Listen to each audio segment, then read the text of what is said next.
Folks, we are live. We got Steve back on the channel, which is, I don't even know how many times this is for you, man. Maybe like our fourth, fifth time at this point. But Steve, his handle is Tactical Trading on Instagram. If you guys don't know who he is, but he's been in the game a while now, and his business is cranking, man. He operates behind the scenes. He's not the front facing social media side of things, but man, he's got things pumping.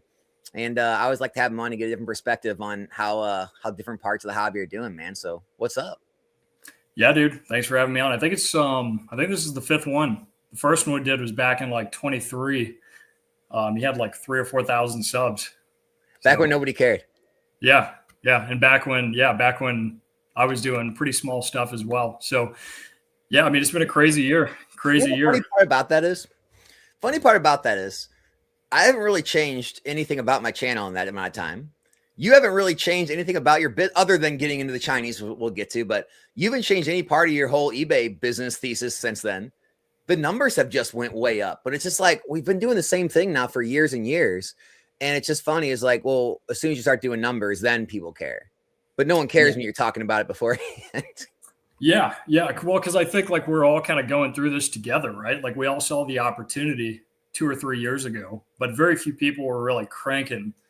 But we finally had the fortitude to just say, like, you know what, man, I believe in this. Let me go a little bit harder. Let me put some intentionality behind it and see what happens. And then before you know it, it's like, oh man, it's not September 2023 anymore.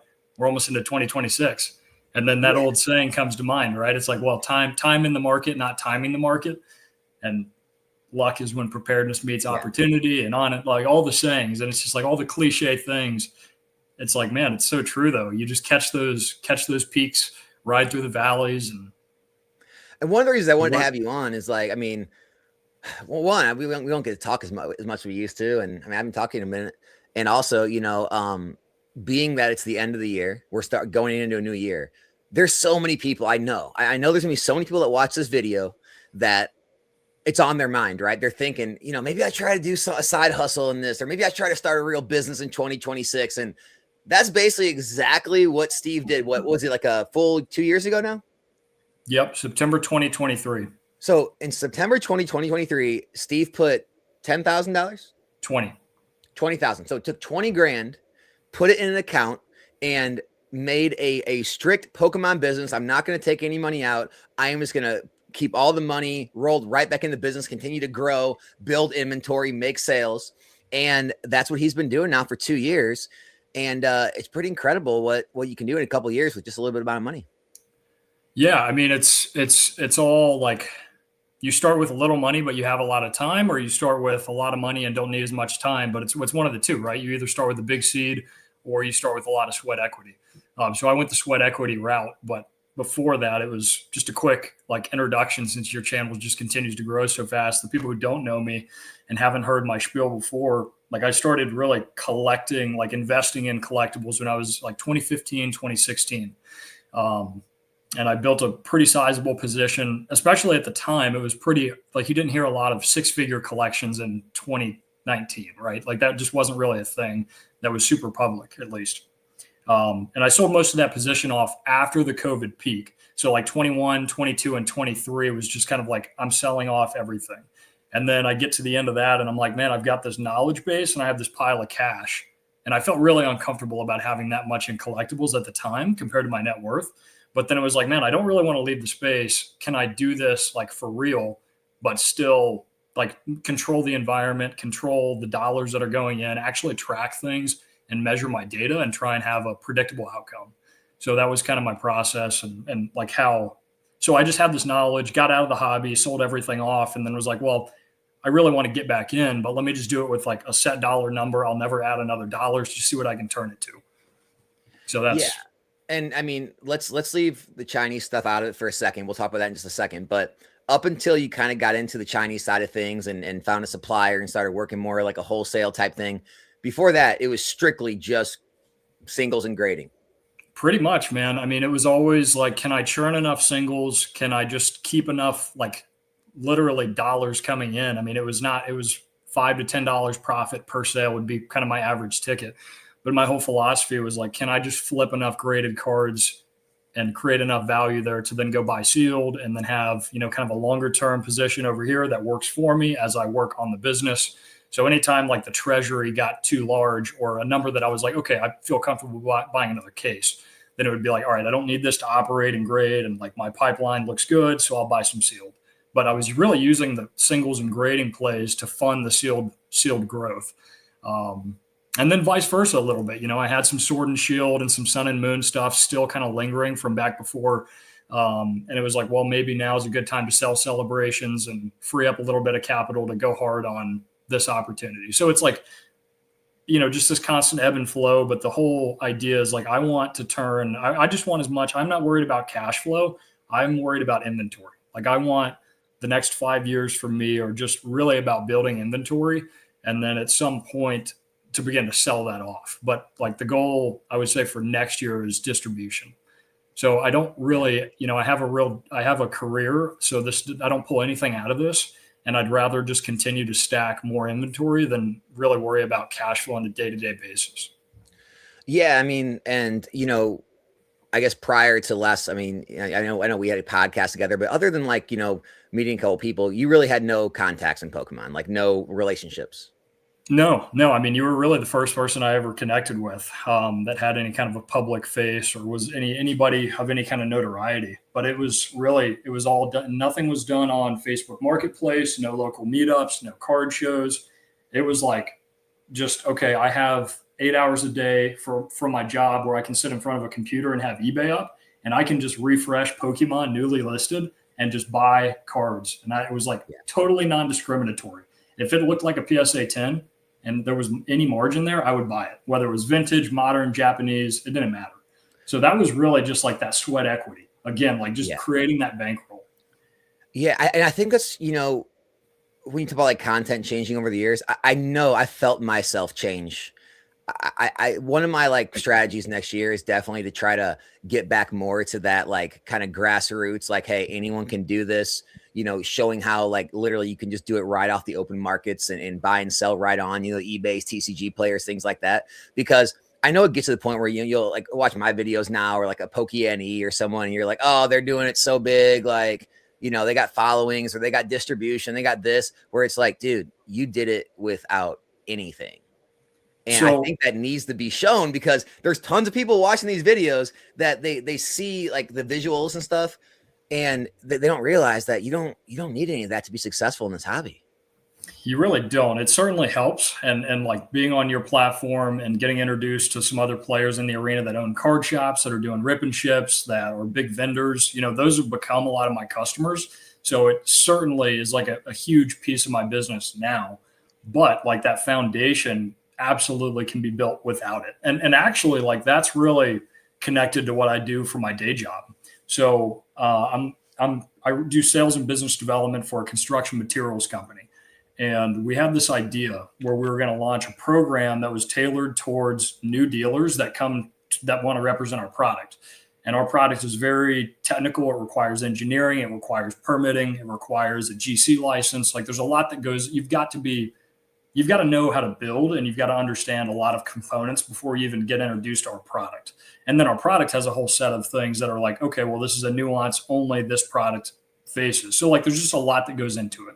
And it takes like 18 months to 24 months for somebody to become successful with our product. So our whole idea was, do we have the team and do we have the knowledge and resources to shrink that timeline from like 18 to 24 months to be like 6 to 12 months? How do we get these guys selling and installing our product faster and on a more repeatable basis? So that's really like what we actually do for our day jobs as well is talk to those small guys, because it's very challenging for the new guy to just see the guy at the top who's selling $10 million worth of our product. It's like, yeah, man, cool story, nice, but like I'm trying to figure out how I can even afford a showroom. Yeah. That's a $6,000 a month commitment for me. I don't even have that. I don't have sales guys. I do all the sales myself.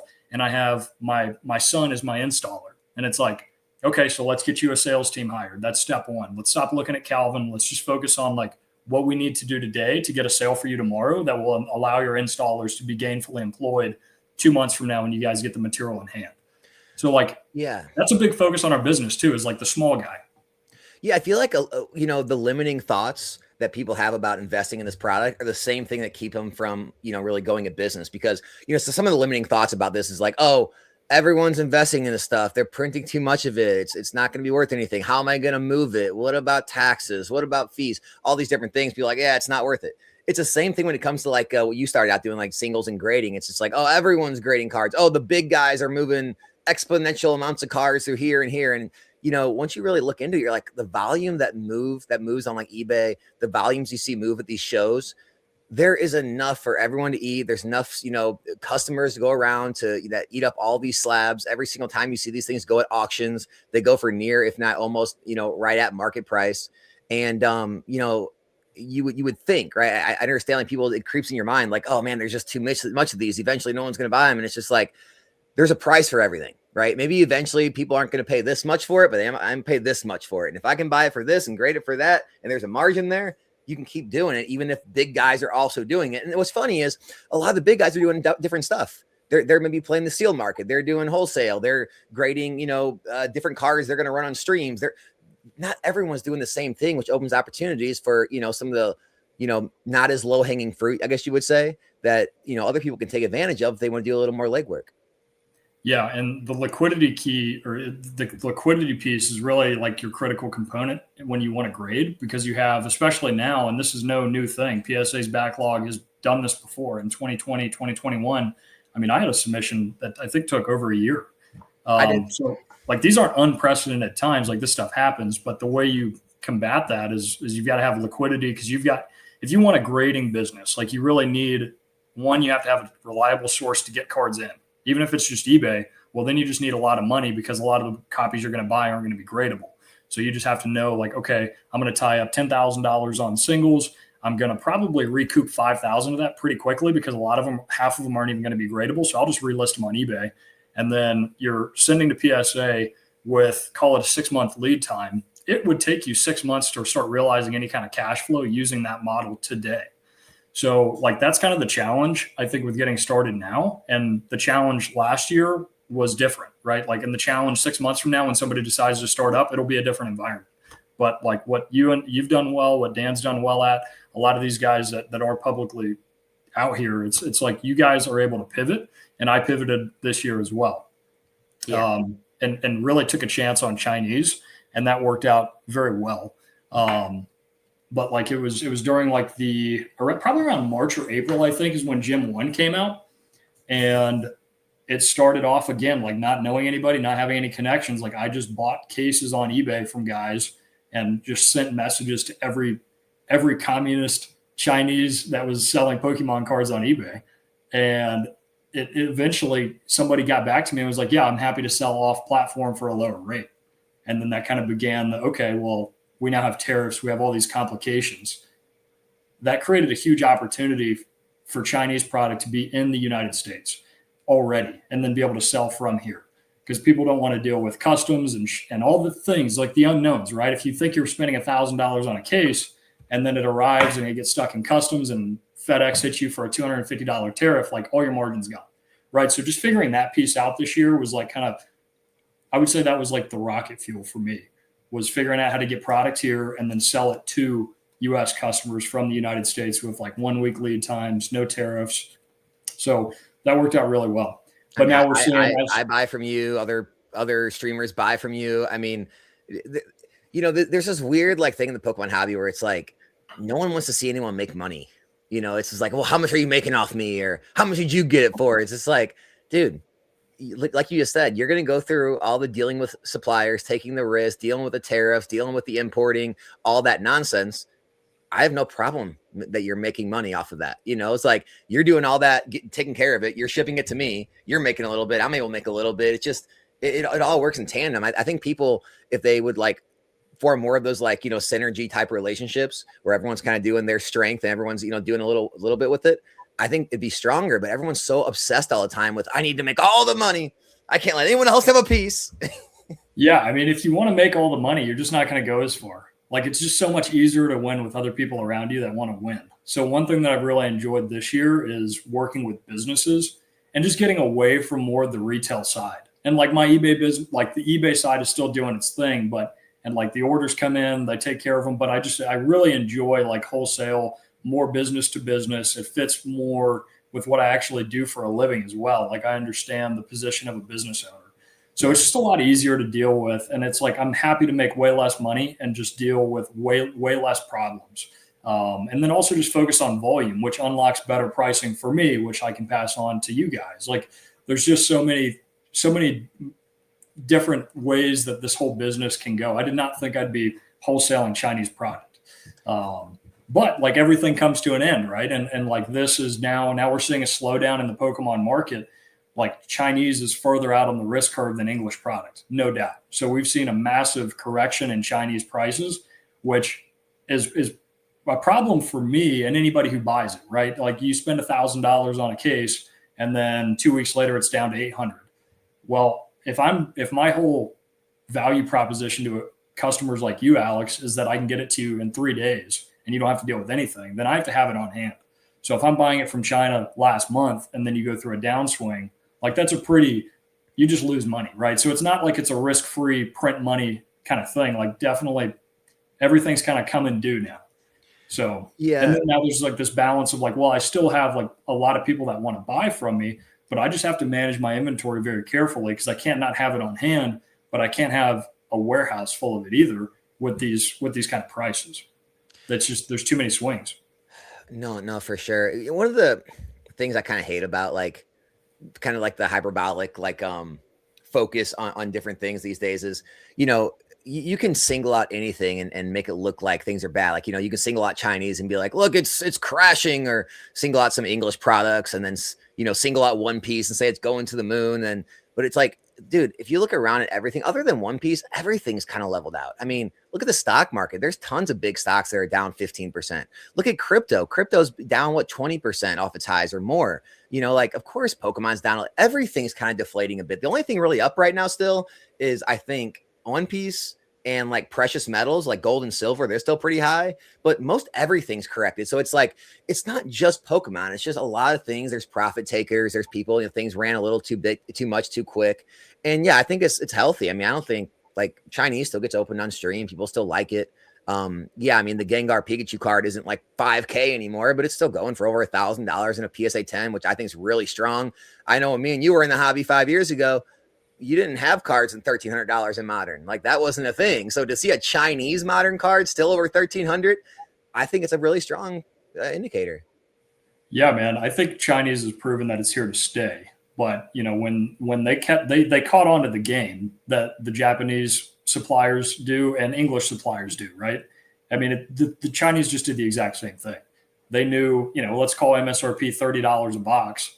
It's like, well, they can just throttle releases. And after like when Gym 3 came out, I think it was around 151 Surprise, the Gengar Pikachu set, when things got really outrageous. And we all kind of knew like, oh man, $1,200 for a case, $2,000 for a case. It's like, holy crap.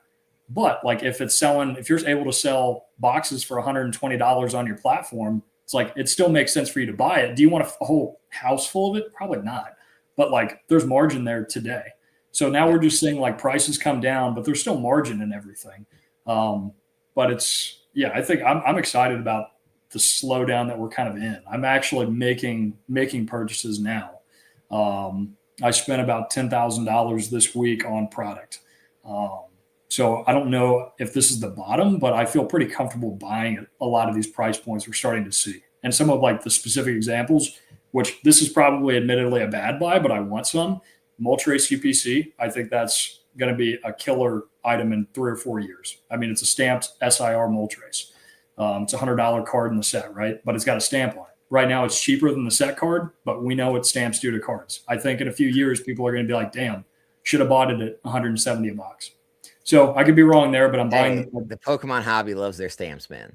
I know. So I think that's like fundamentally I say fundamentally. It's like it's got a sticker on it, fundamentals. But yeah, I mean, Moltres UPCs, Phantasmal cases, I was buying at $1,100 a case. I feel good at that price point. And then Charizard SPCs for $525 a case. Yeah. So those are all purchases this week. So I'm starting to buy, and I need to get some money off the books for the new year. But yeah, I think I'm in a pretty strong position from a cash standpoint to hopefully buy consistently over the next 6 months if we continue to see weakness. Let me ask you this to give people some, hope that like, maybe are stuck in a situation they don't want to be in, want to get out of their day job, want to do their hobby full time. I know you make really good money with your career, right? But average American, I don't know what the average wages are now. Let's say 50 to 70 grand a year, right? Do you think you could go full time in this business and produce a full time income at this point with what you're doing? Probably. I mean, yes. I certainly could have lived off what I did this year. I guess like the nuance to the answer is like, I don't know if next year would be as strong as this year, but if I needed to pay my bills on what I did this year, I certainly would have been able to do it. So basically you're saying in today's day and age, in a couple of years, if you can stick it out where you're at, keep paying your bills with your work money, then you should be able to build up, good enough inventory and a good enough income source that in a couple of years you can make a living off Pokemon still. Yeah, I certainly think that's like not off the table. I think anybody can do it. I think you just need a 3 to 5 year runway or a shit ton of cash, one or the other, right? You need time or a lot of money to start. I agree, man. Like I 100% agree. I hate it's like the limiting beliefs in people. Like they have limiting beliefs in themselves. It's just like, I missed the run. If I would have got in before the run, or I missed this set, or I missed being able to get distributors, or I missed getting into PSA before the wait times. Like there's a million excuses all the time, but it's just like every single day, every single show I go to, there's vendors that just went full time and are doing well. Every single person. I mean, you hear people online all the time that they reach out and tell me how good they're doing, and we're able to leave whatever area in life they weren't happy in, and now they're in the hobby making enough to survive, and some people are thriving, doing better than they ever have. And so there's a lot of opportunity still in this hobby.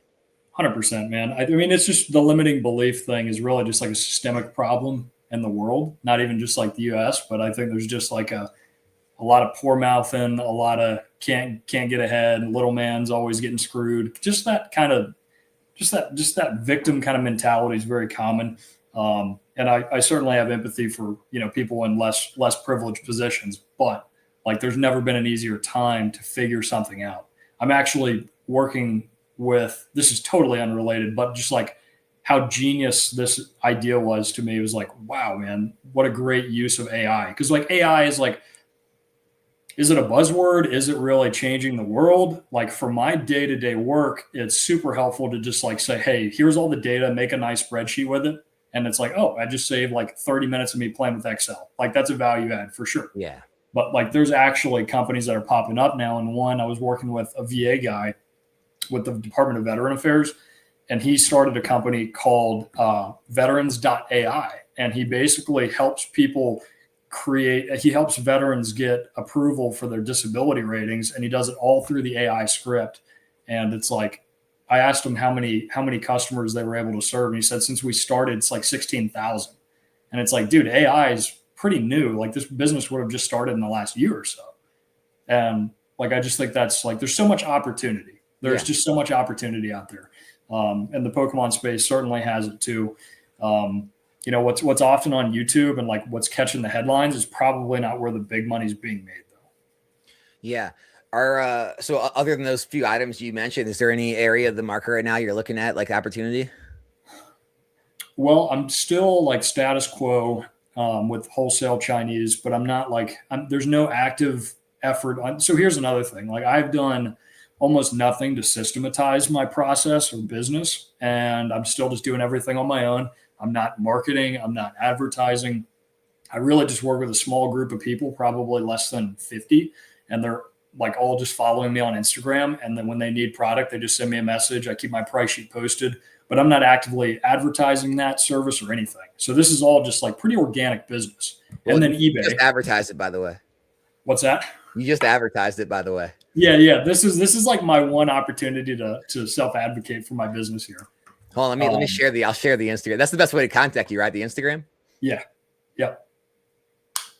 Yeah. By the way, guys, his Instagram is already posted in the top of the description, but I'll also pin it at the top of the chat for Steve. Thanks, man. But yeah, I still like status quo with Chinese, still bringing product in, still selling it, just slowed down, and prices have come down quite a bit. But just like the English stuff, man, like I'm seeing more opportunity now that prices are coming back down to earth. It's like I feel comfortable building positions in some of this Chinese product, and I certainly feel comfortable pulling the trigger on even the more modern stuff like Phantasmal Flames at 1,100 a case. That's the cheapest we've seen cases since Surging Sparks, right? Or am I mistaken there? I think it's been like a full year since we've seen prices that low for cases. Yeah. Journey was outrageous out of the gate. Yeah. Yeah, we haven't seen that since Surging. Yeah, I'm a net buyer right now. I am a net buyer. Now, someone already mentioned it in the chat. Let me see if I can find it. But have you heard that news about that print facility? Yes, but I don't know a ton about it. I know that Retro and Dan and Nick were all talking about that on their live yesterday. Oh, I missed that. Yeah, I didn't catch. I only caught like 15 minutes. I had to hop back to work. But any idea? Yeah, I do know about it, but I don't know much about it. I know it's supposedly the largest lease that was signed for commercial space this year, which is pretty nuts. Well, did you? What were their takes? Did you hear any of them? No, I didn't listen to the full stream. I kind of caught that part and then had to go. Yeah. So, I mean, here's my take, right? And I said it in my videos today. If anyone watched the video, is, one, I think is it even confirmed that it is Millennium Print Group? I don't know if it's speculation. Let's just say it is confirmed. I haven't paid enough attention. Even if it's confirmed, Millennium Print Group prints for several different companies. Yu-Gi-Oh is one of the big ones, but they print several different TCG companies. It's not all just Pokemon. And also, it's not even, I believe, rumored to come until 2027. And I think people forget that there's rotation when it comes to the TCG because it's a game. And the first 6 sets of Scarlet Violet rotate out in April. And so 151, Paldean Fates, SV Base through Paradox, they're gone. They're out of rotation in April. That's over. And then by 2027, you got the second block, which is Temporal Forces through Surging. Like it's Temporal, Twilight, Stellar, Surging, Shrouded, and Prismatic Evolutions. Those go out of print April 2027. Those are out of rotation.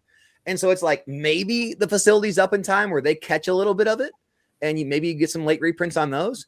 But the only real thing you have to really worry about, in my opinion, are the new stuff. Journey, Destined, Mega, Phantasmal, Black and White, and etc. Those are the ones that may see the brunt of it when the facility gets up and going and they really start trying to, go back and reprint older sets. But it's extremely unlikely Pokemon ever goes back and prints stuff. I know people always cite Evolutions because Evolutions got all those waves. People sometimes cite Crown Zenith or Lost Origin or Silver Tempest. Guys, those were still in rotation when those late reprints came. They came late, but they were in rotation.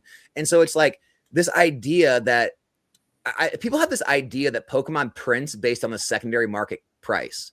And it's not the case at all. They reprint based on playability. They reprint based on the game. And so if the products have been out of rotation for a year, they're not looking back at year-old sets that are out of rotation saying we need to print those because the secondary market of Paldea Evolved is 400, right? They're printing because they say we need playable cards, right? They'll see playable cards, they'll reprint them in new sets, they'll put them in battle decks, they'll put them wherever, and that's kind of how it operates. So like, yeah, the one comment about the 151 being reprinted, 151 can still get reprints, and then probably will get printed all the way up until April next year. But after that, I mean, it's probably going to be $20, $25 a pack later next year. Yeah, I mean, I think you have to go back further. Like, really, Ultra Prism is kind of the most recent one that I can think of, where it's like that set was, I think, out of rotation. Roaring Skies would have been the one before that, and they were both out of rotation, I believe, and they both got reprints. But I think you have to look at it as like a full, because I actually was thinking about this earlier today. If the Ultra Prism or the Roaring Skies is going to freak you out on the reprint, it's like, yeah, but they reprinted those, but they didn't reprint anything else. The Primal Clash, Evolutions, like these other sets around that same time didn't get that same reprint that Roaring Skies got. So out of those 6 sets that are rotating out in April, like they may be able to reprint one, but they're probably not going to reprint all 6 of them across the board. Like they may just hammer one set really hard. Which is another way to think about it. I mean, maybe it has something to do with the tariffs. I don't know. Printing more here. I don't know, man. I mean, I think it like without a tinfoil hat kind of take, I think it's just a smart business move for them, right? Like the demand is there. They know they can print more and make more money. Yeah. Like I think it's probably just that simple. Yeah. I mean, if it was me, guys, I would handle it as early Scarlet Violet base, I don't think there's much more that's going to happen to that stuff from the time it goes out of print. I think you're pretty safe there. Sword and Shield, you're obviously already safe. And I think the middle block of Scarlet Violet, you could probably go either way with it. Maybe, still be buying, but still have it, kind of in the back of your head. We may see some more, large scale reprints of these. And the brand new stuff, just, hey, yeah, you need to be fearful, but having no position at all may be more risky. I mean, here's the thing. People forget that, like, what if just again, hear me out. I'm not saying this is going to happen. I don't even have large positions in Destin Rivals at all. What if Destin kept running to $500, $600, $700 a box and then it gets a reprint? Dude, it may not come down much lower than what it is right now. Like, that's how this works. Like, boxes don't drop from 7 to 100, right? Like, the boxes you hear about in the past, like, oh man, Chilling Reign, it dropped to $80. Yeah, but it was only at like 150, 200. Right? Like, yeah, I think Roaring Skies $400, $500, $600. yeah. I think Roaring Skies was 300, and then it went down to like 75, and that would have been 2016, almost 10 years ago. That's crazy. And Ultra that was when Rudy gave up, threw it on a bathroom because, again, they destroyed the market's confidence that you could trust Pokemon. So, like, after that, they really didn't do that ever again because they learned their lesson. But again, who knows? If anyone out there really thinks like that's going to happen, there's one thing you can do. Just don't buy anything and sell it all. Yeah. Just put your money where your mouth is. I mean, I think I've made less money by thinking that I was doing something intelligent.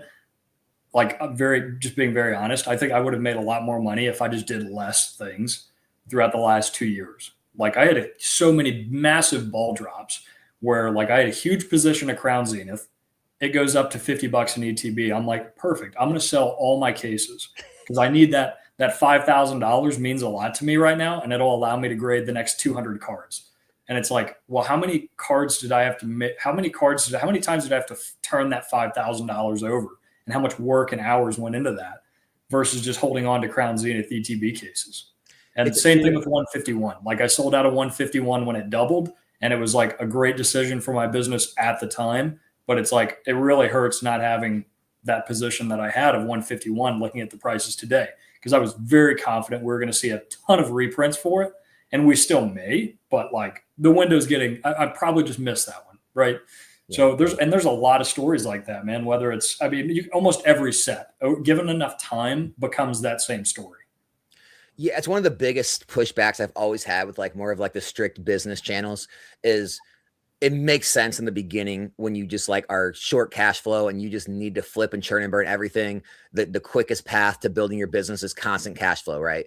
But, once you have a good size inventory, I see so many businesses that have like tons of inventory. Like, they'll have, 500 eBay listings, all kind of TCG player listings.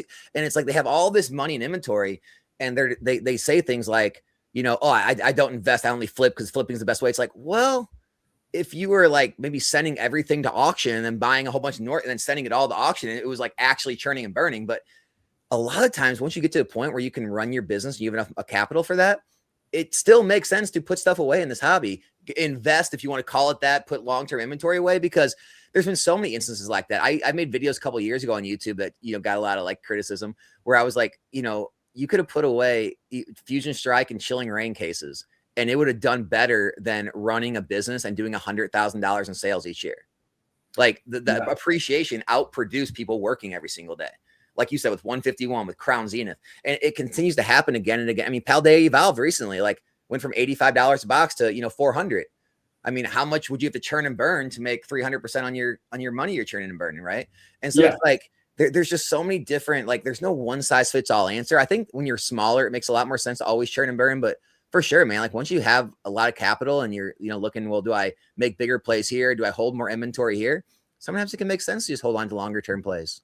Yeah. And it's really a hedge against myself. It's like, or is there more risk with sealed than there was 2 years ago, 5 years ago, 10 years ago? Yes. Like there is, right? Like there's more being printed. There are more people sitting on this product. Like, does that scare me off? No, like I still think there's a lot of opportunity there, but holding sealed is really a hedge against myself. Cause it's like, I'm going to give two very similar examples on the surface, like two plays that I thought were like the exact same.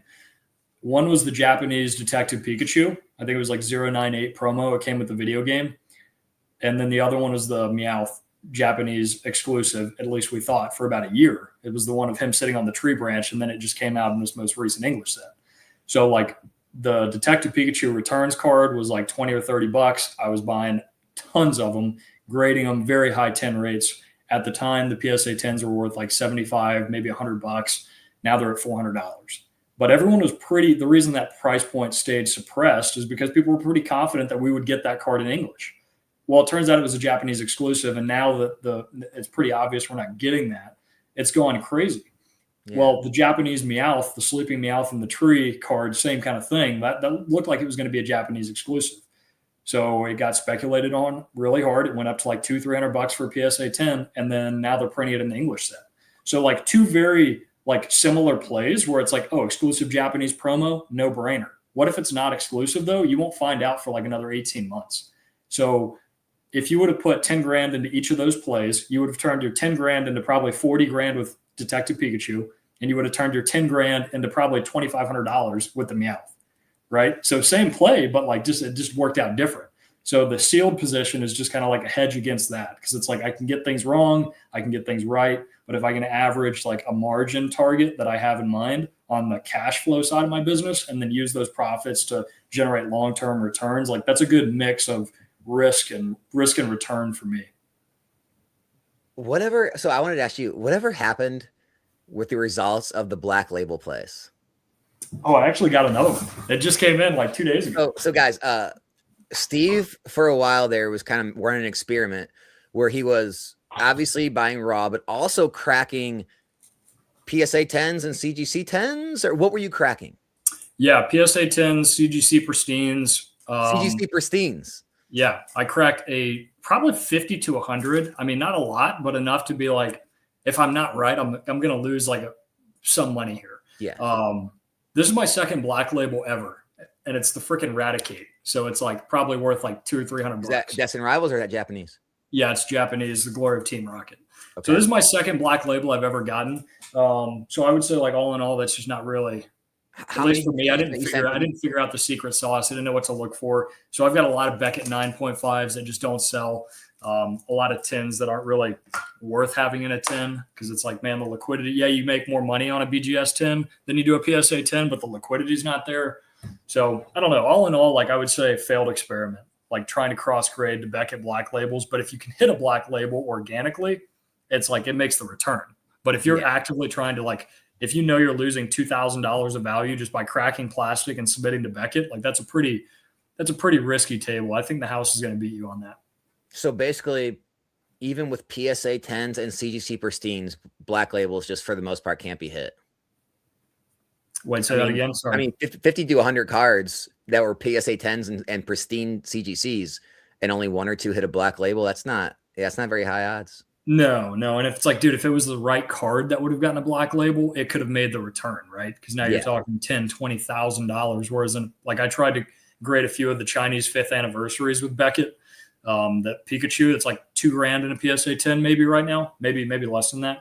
But it's like, dude, in a Black Label, that would have changed the entire conversation, right? But yeah, I mean, I get crap all the time for like supporting PSA, and like I'm not even like I don't know, I'm not a PSA shill. I have no like affiliation with them. I don't have an affiliate code. I'm not sponsored. It seems like it's the safest place to make value on your cards.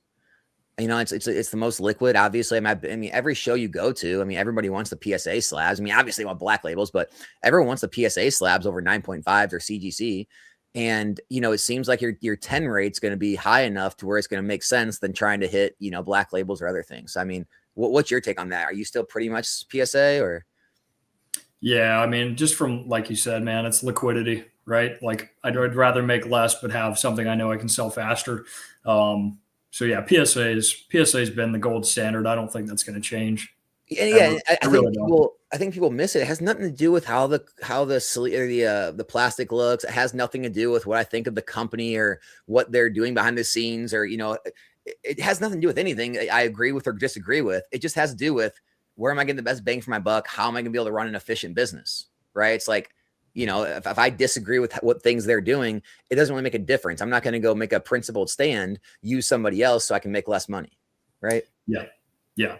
Yeah. I'm not, no, I'm here for the nearest dollar, not loyal to any one company. And like, yeah, I mean, the customers like PSA. So you Yeah, grade I mean, I PSA. know the streamers. The streamers love CGC because a lot. I mean, at least the people I've talked to, they love the fact that they can negotiate these very, very low rates down in the single digits and Yep. grade mass amounts of slabs. And if you grade slabs for $5, $6, $7 a pack or a card, and the cards are cheap, and you can run them through your streams and get 15, $20 a slab, and after fees and shipping, you're making $5 or something.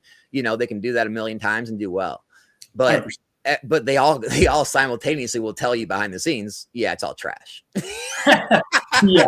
Yeah. No, I mean, there's certainly like CGC has like that model works for exactly like that kind of application. I just don't run a business that I can't get rid of shit slabs. If I get a bunch of PSA 8s, like I just lose money, right? I don't have an outlet that I can recoup some. It's like, no, I'm just going to get hammered on eBay. I'm going to pay $5 for shipping. I'm just going to lose $20 on that play or more, right? Like that's just, it is what it is. Yeah, I respect yeah. those. So did you ever end up keeping any of those original like cards you had? I know like for a while you kept some of your vintage grails. I still have one BGS 9 Lugia first edition. That's the only one. Neo Genesis? Yep.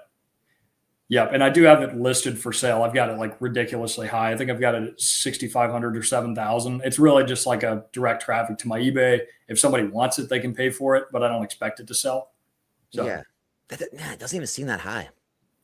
No, it's certainly like if you just compared like that, I think I spent, well, actually, that was a PSA 8.5 cross grade to BGS 9. So like I have had successes cross grading, but like I just don't not enough consistency to say like this is my business. But you turn a PSA 8.5 to a BGS 9, that's a lot of value creation. Yeah. Like nobody wants a PSA 8.5. You don't even see that grade. You very rarely see that grade. What are you planning on doing in 2026 now that, things have changed? Obviously, the market's cooled a bit. You got your Chinese side going. Obviously, the wait times on grading is higher than ever. Are you got anything changing going into 2026? I don't think so, man. Not as of now. I'm really excited to just be going into the year with cash and hopefully be able to take advantage of what I think is a softening market. I don't think this is going to stay. I don't think we're going to go down to like bear market lows and just be in like a depressive 2 years. But I do think like we're now in a time where it's like it does make sense to be a buyer again. So I'm excited about that. But I don't really have any plans to change the business. I guess we can go through my slides. You sure about that? Yeah, a little caught. I'm a little skeptical about, do I really want to put this out there for y'all? But I think this just goes back to the conversation of like, you can do this is really like the goal with it. It's not to here. Let's set it up in a way. So guys, this will be for transparency purposes.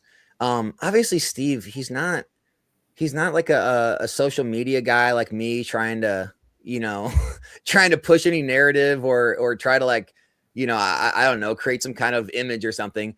I mean, he just usually shares his stuff for transparency to show what's possible. So like, don't take anything he shows as like a brag or anything. It just shows like what you could do yourself type thing. Yeah, no, I think that's a great way to kind of preface it. I think it's valuable to see like what you can do. Because I remember the last live we did, it was back in August. Yeah. And I did not show these numbers. Or maybe I did. Maybe we just talked about them, but I didn't show them. Yeah, I think we forgot to put them on last time, but the time before that we showed them. And some of the comments from that August live were like, oh, well, you only did that because there's a market like this. You can never do that again. Right. And it's like, okay, well, let's see what's happened since August. So I'll share my screen.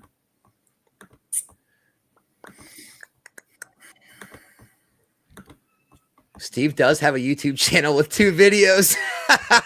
He does. He's really? Right. All right, let's here, that's better. All right. Yep. Let's check it out. All right. So this is what I put together back in August. All right. So this is just kind of a recap.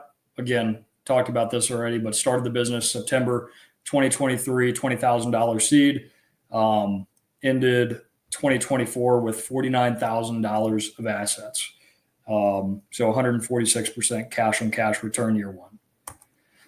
So this would have been our August live stream. These are the numbers I had for us back in August. So it was up to 234 in sales year to date. So January to August 15th, and kind of broke down my assets and inventory that I had on hand. Hold on, let me. For a total of back to this. Okay. $130,000 worth of value in the business. Yeah, it's incredible, dude. So 35 active listings, 47 in sealed product. Yeah. 19.8 in customs. Yeah, I had a ton of product get stuck in customs for okay. 90 days. So I was like, well, I like it's mine, so I'm just going to count it. So customs and en route are kind of the same. Yeah, well, they were different. So like en route was like, I know this is coming tomorrow. Customs was like, I might not get this for another 60 days, but it is coming. So this was like total assets back in August. Like the business had $130,000. So basically in 2 full years, a $20,000 seed to $130,000 worth of business, or worth of value in the business. So based on that like projection, I just said, okay, I did 146%. And then the second year I did 164% growth. If I could do 150% growth, I would have $325,000 on the books moving into 2026. Pretty ambitious, but that would just be the math. So there was just a snapshot for proof. And here was kind of my goals. So that was August. So I just added like, hey, just duplicate slide, change the numbers. Like, so now we're looking at, this is going to be full year as of December, I think 17th is when I took all these numbers. So again, $20,000 seed in September 23, end of the year of 24 with almost 50,000. Year to date, with 2 weeks left in the year, up to $186,000. So from my $20,000 seed, that's an 831% return in 27 months. So it's like, dude, that's like shitcoin performance. You know, I'm pretty pumped about that number. And I would say like you never put one dime extra in. No. And the only thing you did is you just never took anything out either. Correct. Yeah. So this is like, you know, total ecosystem, like a dollar hasn't left, a dollar hasn't been added. But yeah, so now, and that's still with, you know, from December 17th to January 1st, that's still 2 weeks. So like this number may be closer to 190 here in 2 weeks, but like pretty nuts, I think. Well, here's the thing too. It's just like, even for the critics, like, well, yeah, you got lucky. It was a bull market. It's like, cut that number in half. Would you not be happy with that in 2 years? Yeah, exactly. And this is all like very liquid shit. This is not like, oh, I have $50,000 of trash that nobody wants. Like I could list all of this on eBay. I could put it all up for auction. And in 7 days, I would probably net at least 80% of that number. So like, that's a pretty real number. That's not like a bunch of Fugazi and crap. Like this is what I deem as like good. This is all good inventory, everything that I'm accounting for. And this is a lowball number. Like this does not include any duplicate listings. So if I grade 100 copies of a card and get back 25 PSA 10s and 75 PSA 9s, like those are not, I only have one PSA 10 and one PSA 9 shown as my active listing. So like this number is heavily skewed to the downside. Like this is still not an accurate representation. Well, here's the other thing too. It's like everyone glorifies distribution during a bull market, right? But, you know, during a bear market, no one's gonna, you know, when you talk about everything is not, there's no shit product in there. It's just like, so there's no battle academies, there's no binders and sleeves and dragon shields, all this nonsense that'll never sell that everyone with distribution has to consistently take. Now, it all makes sense right now because you're making buku bucks on the margins right now in sealed. But when you're not making any money on sealed, really, and you're having to take all the nonsense, dude, distro becomes a lot less lucrative. Yeah. So, and yeah, so again, like not to brag, and I know like these numbers to some people are like, oh, well, I thought he was probably doing more. And some guys are probably like, damn, dude, I would love to be at this point. Like this took 27 months to get to this point from a $20,000 seed and having a remote position for my career that allowed me to work on this as well. Like, I'm not going to say that certainly helped. Right. It's impressive. So like, that's where my business is. Like, that's a real snapshot of probably 80%. Like that's probably within 80% of being accurate. Again, like doesn't include duplicates, doesn't include, there's other random shit as well, like play mats and things that maybe came out of UPCs. It's like, I have a box of play mats that'll probably never sell. I'll probably just throw it away. You know, there is product like that, but that is that's a pretty accurate view of what my business is worth today. So 830% return cash on cash in 27 months. Yeah. Yeah, it's pretty impressive, dude. I mean, even like, even people, because again, I always like think of all the critics on YouTube. They'll say things like, "Well, it's not real until you realize it," or whatever. It's like, okay, well, let's just take 80% because you can basically find anyone on the market right now, big buyers that will buy things at 80%. So even if you took 80% of all his inventory, guys, and just turn it into cash overnight, selling to one person, that's off of 20 grand. Like you can realize it overnight at 80%. You can do that with all this stuff, right? Whenever people talk about my sealed stuff, like, well, Alex, you have to realize those gains. All right. I can make a couple phone calls. I could sell all my sealed inventory I own like that at 80%. So it's real as it gets.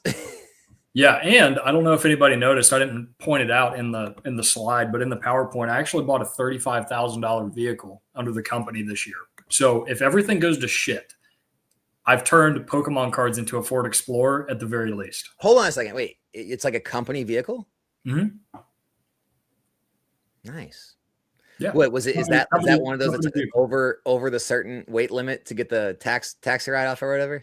No. I mean, the business bought it and my wife just drives it for personal use. Oh, okay. But it's my business. The business owns it. I mean, it's not. I'm talking about, what is it, like a 6,000-pound vehicle? You get the tax credit or something like that? I don't know. I haven't dug that deep with my CPA. I think it's like referred to as like the Hummer credit or whatever. People always used to always buy Hummers to get that tax credit.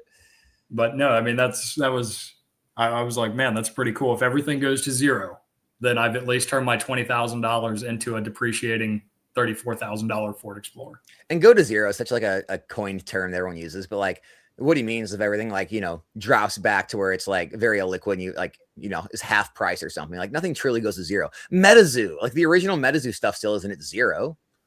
Like nothing really goes to zero in TCGs. There's always some market, even dead TCGs.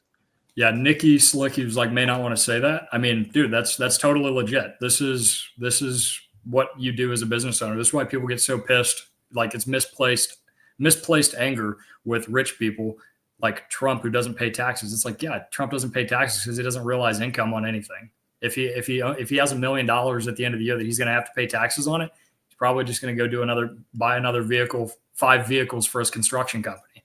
Like, why would he not do that? So like, it's kicking the can further down the road. Like there will be a day if I decide like, okay, I don't want to do this anymore.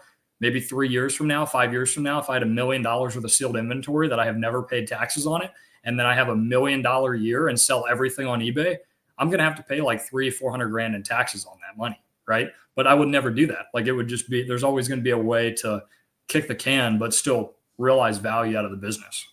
Dude, my taxes this year are so, it's going to hurt so bad. It's going to suck. But like, and yeah, like the follow-up is personal use though on the vehicle. It's yes. So the company owns the vehicle. I can't write, like if my wife drives to Walmart to go get groceries or to go, do whatever, like any personal use, like you don't get to write those business miles off, but like the business vehicle can be used for personal use. But then the next morning when I go to the post office in that car and drive 14 miles to do it, I can capture that 72 cents per mile or whatever it is. So you just have to differentiate, like, yeah, it's a company vehicle, but it's used for personal use as well. Yeah. Hey, okay. I want to do a couple different comments and get your take on it. So Redbeard, what's up, dude? He said, Alex, if we're in a bad market and we just got mass reprints of restocks of prismatic ETBs and prismatic bundles, how are prismatic ETBs still 113 and prismatic bundles still 57? Dude, I agree. Prismatic defies the laws of Pokemon. People are missing what I believe is going to be the best product to own come, out of print time in 2027. If you don't have prismatic before that date and it goes out of print, I think you're going to be missing out on one of the best plays ever. But what I wanted to add to that is Zuko wanted me to ask you, we already know what Alex thinks. What do you think have been printed more, Crown Zenith or prismatic? Oh man, I would have to say prismatic. Prismatic has gotten hammered, but I'm like Alex. I'm not now, but I was a very much a net buyer of prismatic around the time the Costco bundles started coming out. That's when I was able to get one ETB case at release from Eli's distribution program. I bought 2 more cases for like $1,200 a piece, and then I bought a shit ton of the Costco bundles from scalpers just off eBay. I don't care. Yeah, so I have a pretty sizable position in Prismatic, because I'm not going to let 151 or Crown Zenith. Again, like that was probably a bit, not probably, it certainly was. Like you can go see how much they're worth now. That's not going to happen to me with Prismatic. Yeah. Galaxy Grails, thanks for becoming a member, man. I mean, I think, it always comes down to one thing in Pokemon, right? I've still yet to hear someone say, I'm upset that I bought that. I always hear them say, I wish I would have bought more every time. I mean, that's I wish I would have bought more, and I wish I would have held longer.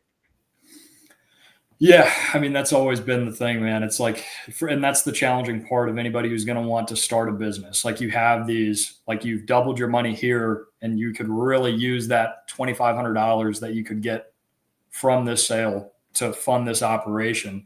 And then you eventually hit a point where you can fund the operation, you can buy the sealed, you don't have to sell one for the other. And like my business is now to that point, which is a really, really good feeling. Cause I mean, it took 27 months to get here.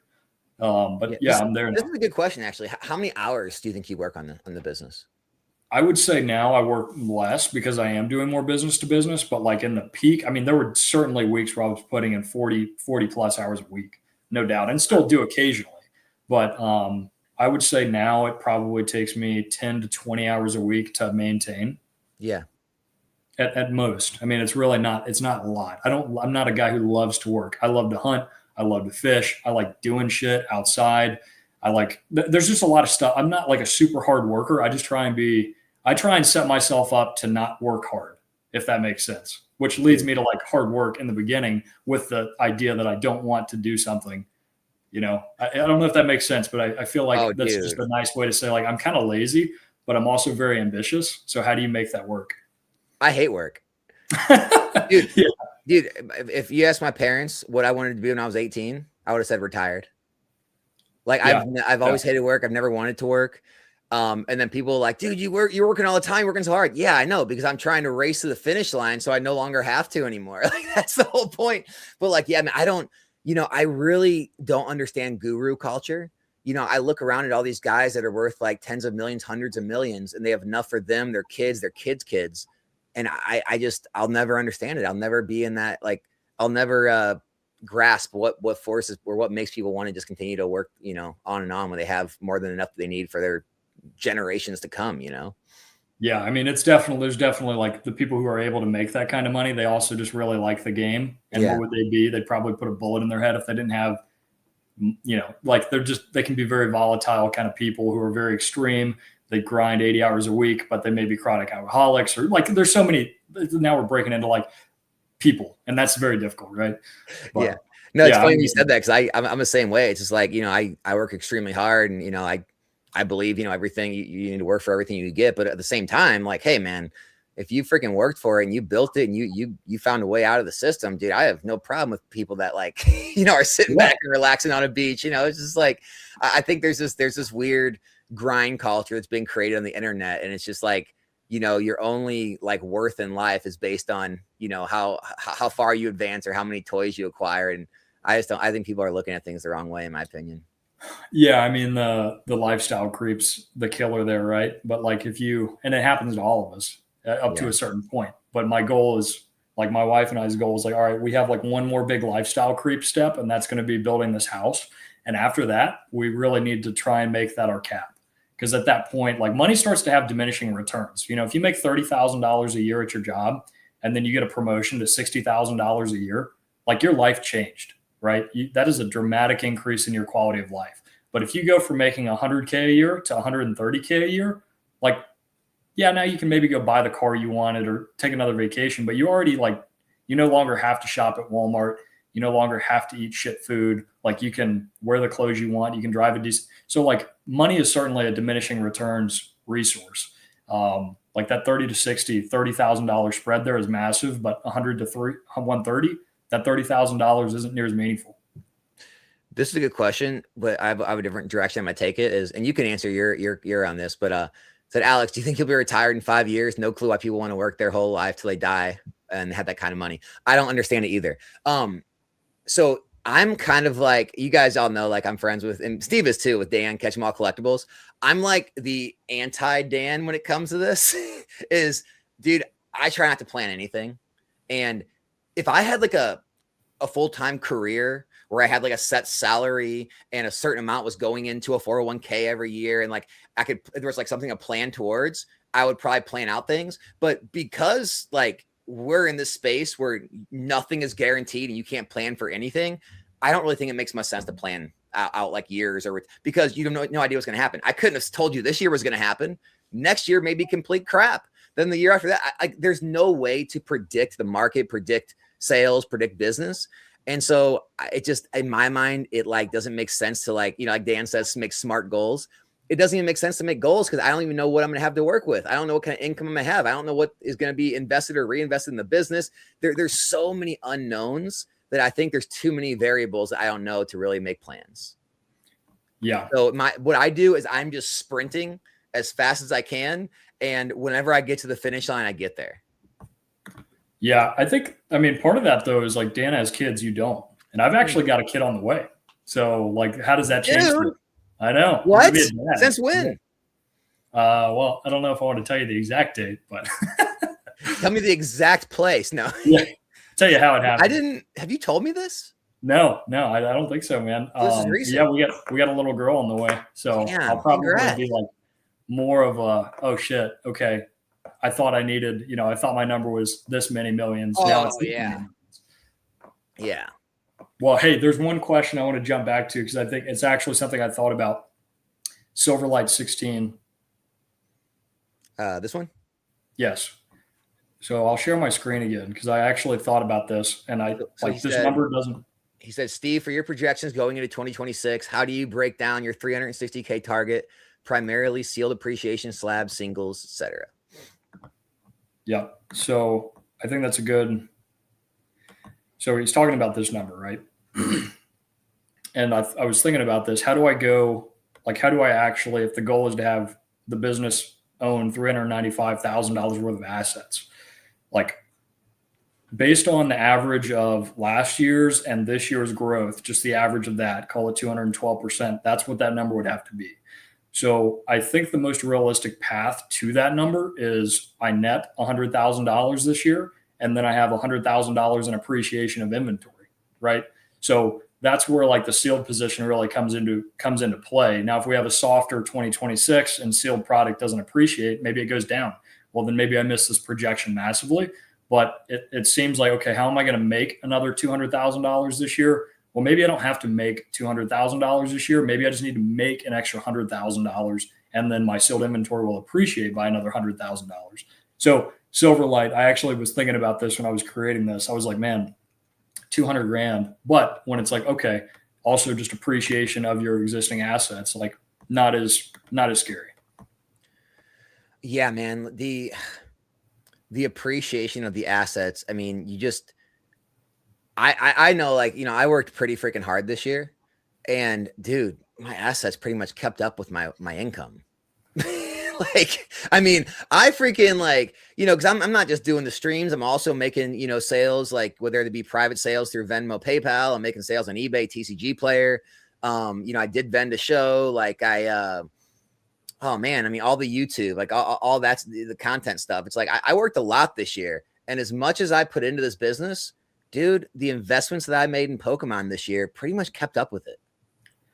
100%. Yeah. I mean, I'm in the exact same boat, man, where it's like, golly, there's so many things. I mean, hell, one was a play that you did. And like, you knew if I'm asking to buy something from you, like we're both in it for the same reason, right? Like, I see something that maybe you're not seeing, or it just doesn't matter to you. Oh, I know what it is. I bought all those EVs from you. How many? So like, Steve bought how many? I think it was 30, right? 30 PSA 10 EVs from Prismatic Evolutions ETB. And I think I gave you 40 or 45 bucks a piece, which was like 80% of market at the time, which is what you would have got. Cause I saw them on your eBay, and I was like, I texted you. I was like, bro, how many of these do you have? And you were like 30. I was like, I'll take them all. I had more than that too. I was like, I'll give 30. Okay. Yeah. So but like, that's a good example of like, I want to do more things like that this year, and I'm doing that. Like, I have a huge pipeline of stuff at PSA right now. What are those at, by the way? What's that? What are those at? I don't know. Last I looked, they were at like 175, but that was a couple months ago. So they're probably down. That's disgusting. Still certainly up. That's disgusting. I know. So, but like that's kind of like my moving into this year. It's like I don't necessarily need to grade promos and make 5%, 20, 10, 15, 20% margins on it. Like maybe I just sit on 30 copies of, X card. So I'm doing more of that. I'm speculating more into slabs than I ever have just because I have created enough value and there's enough cash flow in the business that allows me to take those calculated gambles, right? Because that's really what it is. Like, am I investing in it? Am I speculating in it? Like, whatever, semantics. But like, there are like that is definitely becoming more of my strategy moving forward is to just spec into slabs and have like a depth of volume. Oh yeah, I'm getting to that point too, where especially now that things have pulled back quite a bit. I think there's a lot of singles and slab plays that make sense right now to where, when you look at like similar drops in the past, when you look at like the similar market conditions, the amount of percentage drop they've already had from their highs, I think we're getting to a point of a lot of these like early Scarlet Violet singles, Sword and Shield singles, even further back to where the downside risk is actually not as anywhere near the upside potential. So where like you have a positively geared risk to reward ratio on them. And I think that's one of the things I am going to try to buy at the end of this year before the year ends is try to get some slab and single plays. And yeah, and I think like the further back you go, I mean, obviously there's more safety the further back you go with most everything. It still depends on the price point, but you're at least out of like reprint window concerns or how much are they actually going to print of this. But like all those early sets that you've brought up that are about to rotate out, it's like whatever their PSA population numbers are right now, they're going to go up. But they're probably like the number you see today is probably a pretty good indicator of where they're going to be. And over the years, like that number will slowly trickle up, but you're not going to see 25,000 more copies of a Groudon AR from Paradox Rift, right? Like you're just not. There's not that many out there. So whatever that's a great way to look at slabs is like, hey, these sets are rotating out. We're seeing modern cards with populations of 50,000 tins. This Groudon, this Raichu, maybe they only have 5, 6, 7,000 PSA 10s. Like Tyranitar, like those are great ARs that are lower pop that are going to be rotating out. Like the number will still climb, but like that number's pretty static. Well, what people don't understand is the number is going to climb, but usually this is, and I've researched this for a while, guys. Usually the percentage rate actually falls. So like if let's say it's a 25% 10 rate right now, dude, in 5 years, that may look like a 20% or 22% 10 rate. Because what happens is people get more desperate as the margin, the gap, expands and the cards become more valuable. They want to try to take that risk. So they'll start sending cards that really shouldn't, they don't think really has a chance, but it might have a chance. So you'll start seeing a lot more 9s come out. You'll start seeing a lot more slabs being cracked and tried to get regraded because they want to try to hit that 10. And one of the things I think of is the Magikarp. The Magikarp from Paldea, there's so many people trying to grade that in a 10, so many slabs being cracked. In my opinion, I think the gem rate is actually going to continue to fall. And it might get down to like, I don't know, 15, 16% by the end because so many people are trying to hit it and they're just sending cards that aren't really 10 quality.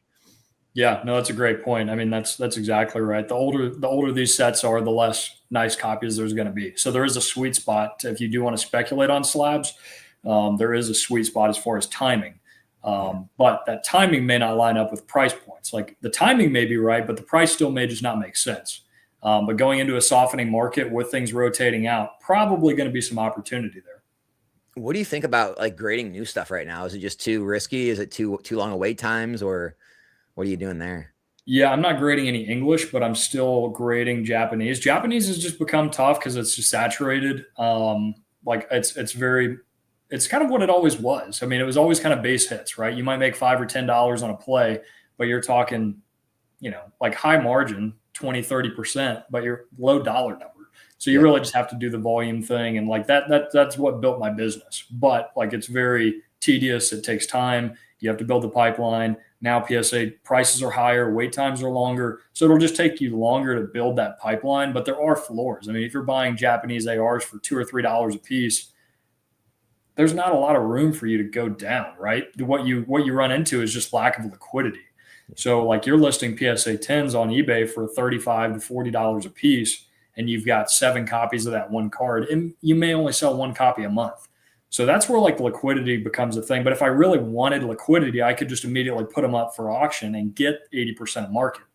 But I don't want to do that because I need that $3 a margin because that takes me to the percent that I want to be at. And then you just, over time, you build enough of a pipeline to where you just have liquidity through depth of inventory or breadth of inventory. And you've got 500 listings. Yep. And you're just selling, 1% of your total inventory every day. Yeah. So hey guys, I don't know. If you guys want to ask any questions, feel free to leave them in the chat, by the way. But do you even have any type of like plans of ever trying to make this into a full-time thing, or you're still pretty happy where you're at your job? I love what I do for work, man. I really do. I mean, I pretty much do this. I sit on calls with legal teams and with business owners and try and help them build their business. And unbeknownst to them, I run a Pokemon business. So I actually have like some gumption there as a business owner too now. But yeah, I enjoy what I'm doing, man. I don't want to stop doing what I'm doing for a career, but my plan with Pokemon is basically to replace my wife's income first, especially now with the kid on the way. It's like, if she wanted to stop working, I can run the business. I can continue working, replace her income with the business. But ideally she would keep working. I would keep working. And in 5 years have a massive position that justifies commercial space and really start playing more of just a big player kind of game. So I don't know, it could go a few ways, but I'm really just staying inventory focused, is like, how do I keep this ball moving in that direction? And I think the answer is just to continue to accumulate product. Yeah. And I know you're not much of like a hardcore crypto bro, but you're pretty active in the crypto markets. You invest in them. What's your take on those right now? Yeah, I mean, I just full transparent. The people that were here, 2 years ago for the lives, like, know that I was pretty heavy in crypto, and I got destroyed. Did not you? so much from like you did pretty well on Arrow, didn't you? For a while, and then didn't do well on Arrow for a while, but all in all, ended up basically wasting 18 months. I didn't lose money, but I had a massive, massive opportunity cost with that. And if I like looking at the number when I built the slideshow out, I was like, man, I would have been so much better off investing in myself versus gambling on this shit. So my strategy. What happened with Arrow? Like, you just kind of lost faith in the mission behind it, or did it just like? Yeah, I mean, it was kind of like speculating in slabs, right? Like, I'm not going to say like I'm a hardcore believer, but I understand like what drives the traction to something like a PSA 10. So like crypto was kind of the same thing. Arrow specifically was kind of that, where it's like it had a good narrative. It had everything that it needed to really attract gamblers and speculators when the bull run kicked off. So I just put a ton of money into Aerodrome, expecting that to eventually come, and it never really came. So I sold out of Aerodrome probably in September. And really just wasted 18 months sitting on that, where it was like, man, even just in like, I wish I would have invested it in my business, but hey man, happy I didn't lose money, but it was just not a good, and looking back, it was so risky. I took on so much risk to try and make that happen. Like that was not a smart thing. I'm happy to just be alive with the money still. Hey, the best people do it. It's just only some people admit it, right? Like, I mean, what about one of Rudy's latest videos talking about he still has 10 or he still has 8 figures in vintage Magic, and it hasn't moved in 4 years. So, well, I listened to that video last night, and I remember him 3 or 4 years ago talking about like he does not expect vintage Magic to move for the next 10 years. He was like, I think we're going into a lost decade with vintage Magic. And he said that back in 2021 when it was at its all-time highs. So for him to come out with this video now and kind of go back on his own word, I was like, well, really, like he's probably he did budget for this. Like he thought that a lost decade was a realistic possibility. And he's not happy about it, or he's not showing like projecting that he's happy about it, but honestly, he's probably still buying. Yeah. Why would he not be? It's the social media place, man. Like, everyone's they're so quick to like point out any like bad decision you make and say, oh, you should have put an X, Y, or Z spot. But then, they're so quick to gloss over all of the like amazing plays you made and all the money you made, or just call like you got lucky, or yeah, because you shielded or whatever. It's just like, that's investing. You're not going to make all the right plays, be in all the right products, get out of the tops, buy at the bottoms. It's just investing. It just is what it is. You got to take the bad for the goods. And that's how it works if you're running a business as well, right? Like you buy inventory and inventory comes down in price, or it doesn't move very well. You have to lower your price just to move it to get the money off the books and try again with another product. Like there's no free lunch. But if you're constantly, Go ahead.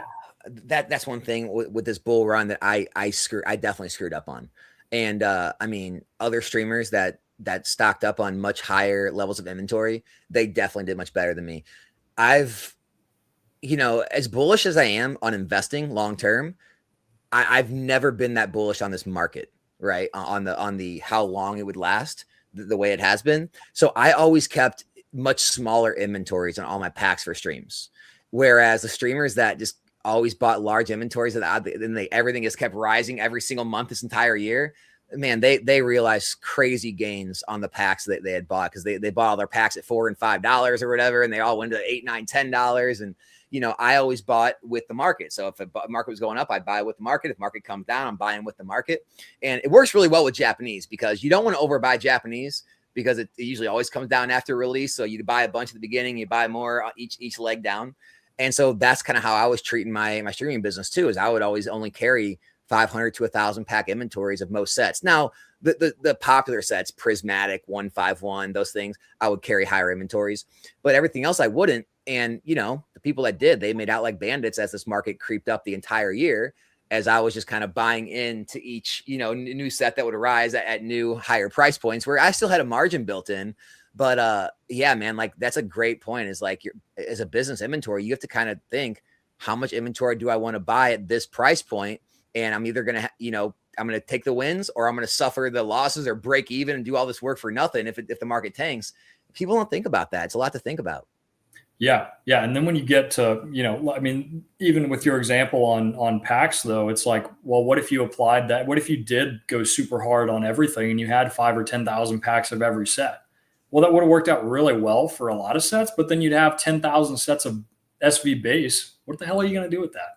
Yeah. So it's like, it works both ways, like not making the decision not to have a huge inventory of packs, like whatever where I'm at with my business is like, I just need enough to cover shipments for any given week. So I try and gauge, and that's very hard to do, because it's typically just been like an ever increasing slowly increasing how many. And then sometimes you have like 50 cases of Chinese sell in 1 week. But it's been pretty predictable, where it's like, okay, you start off, it takes a week to sell 4 cases, and then it takes a day to sell 4 cases. And now it takes a few hours to sell. So it's like projecting how much inventory you need and then balancing that. And sometimes you have to tell a customer like, hey man, I don't have anything on hand, but it's en route.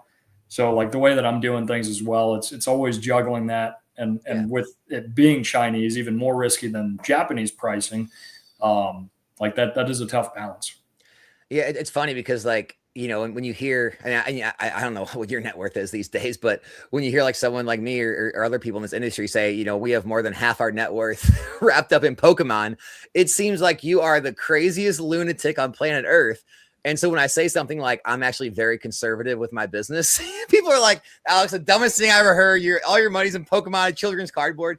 But yeah, man, I mean, I run my business very conservatively. I don't take any unnecessary risks. I have no debt to my name. Our house is paid off and all that. I don't, every credit card's paid off every month. I don't take long revolving lines of credit and so it's like, I just operate at what level I'm at. And if I can keep leveling up, I'll operate at higher levels, but I don't try to jump the line. I don't use leverage, and it's worked out really well. Now, you could say, could I have got further ahead? Of course. Are there people that outperformed me this year? Of course there was, but I didn't want to be one of those statistics that, went too hard, took on leverage, tried to grow too fast and lost it all because, the market turned or whatever happened like that. So you just got to decide what risk tolerance you have, Yeah, exactly. I mean, it's like the same reason I don't take, the employee stock purchase program with the company I work for. It's like, I don't want to put any more money into the business that employs me, because that's already enough risk, right? Now, if I own their stock and the stock goes down,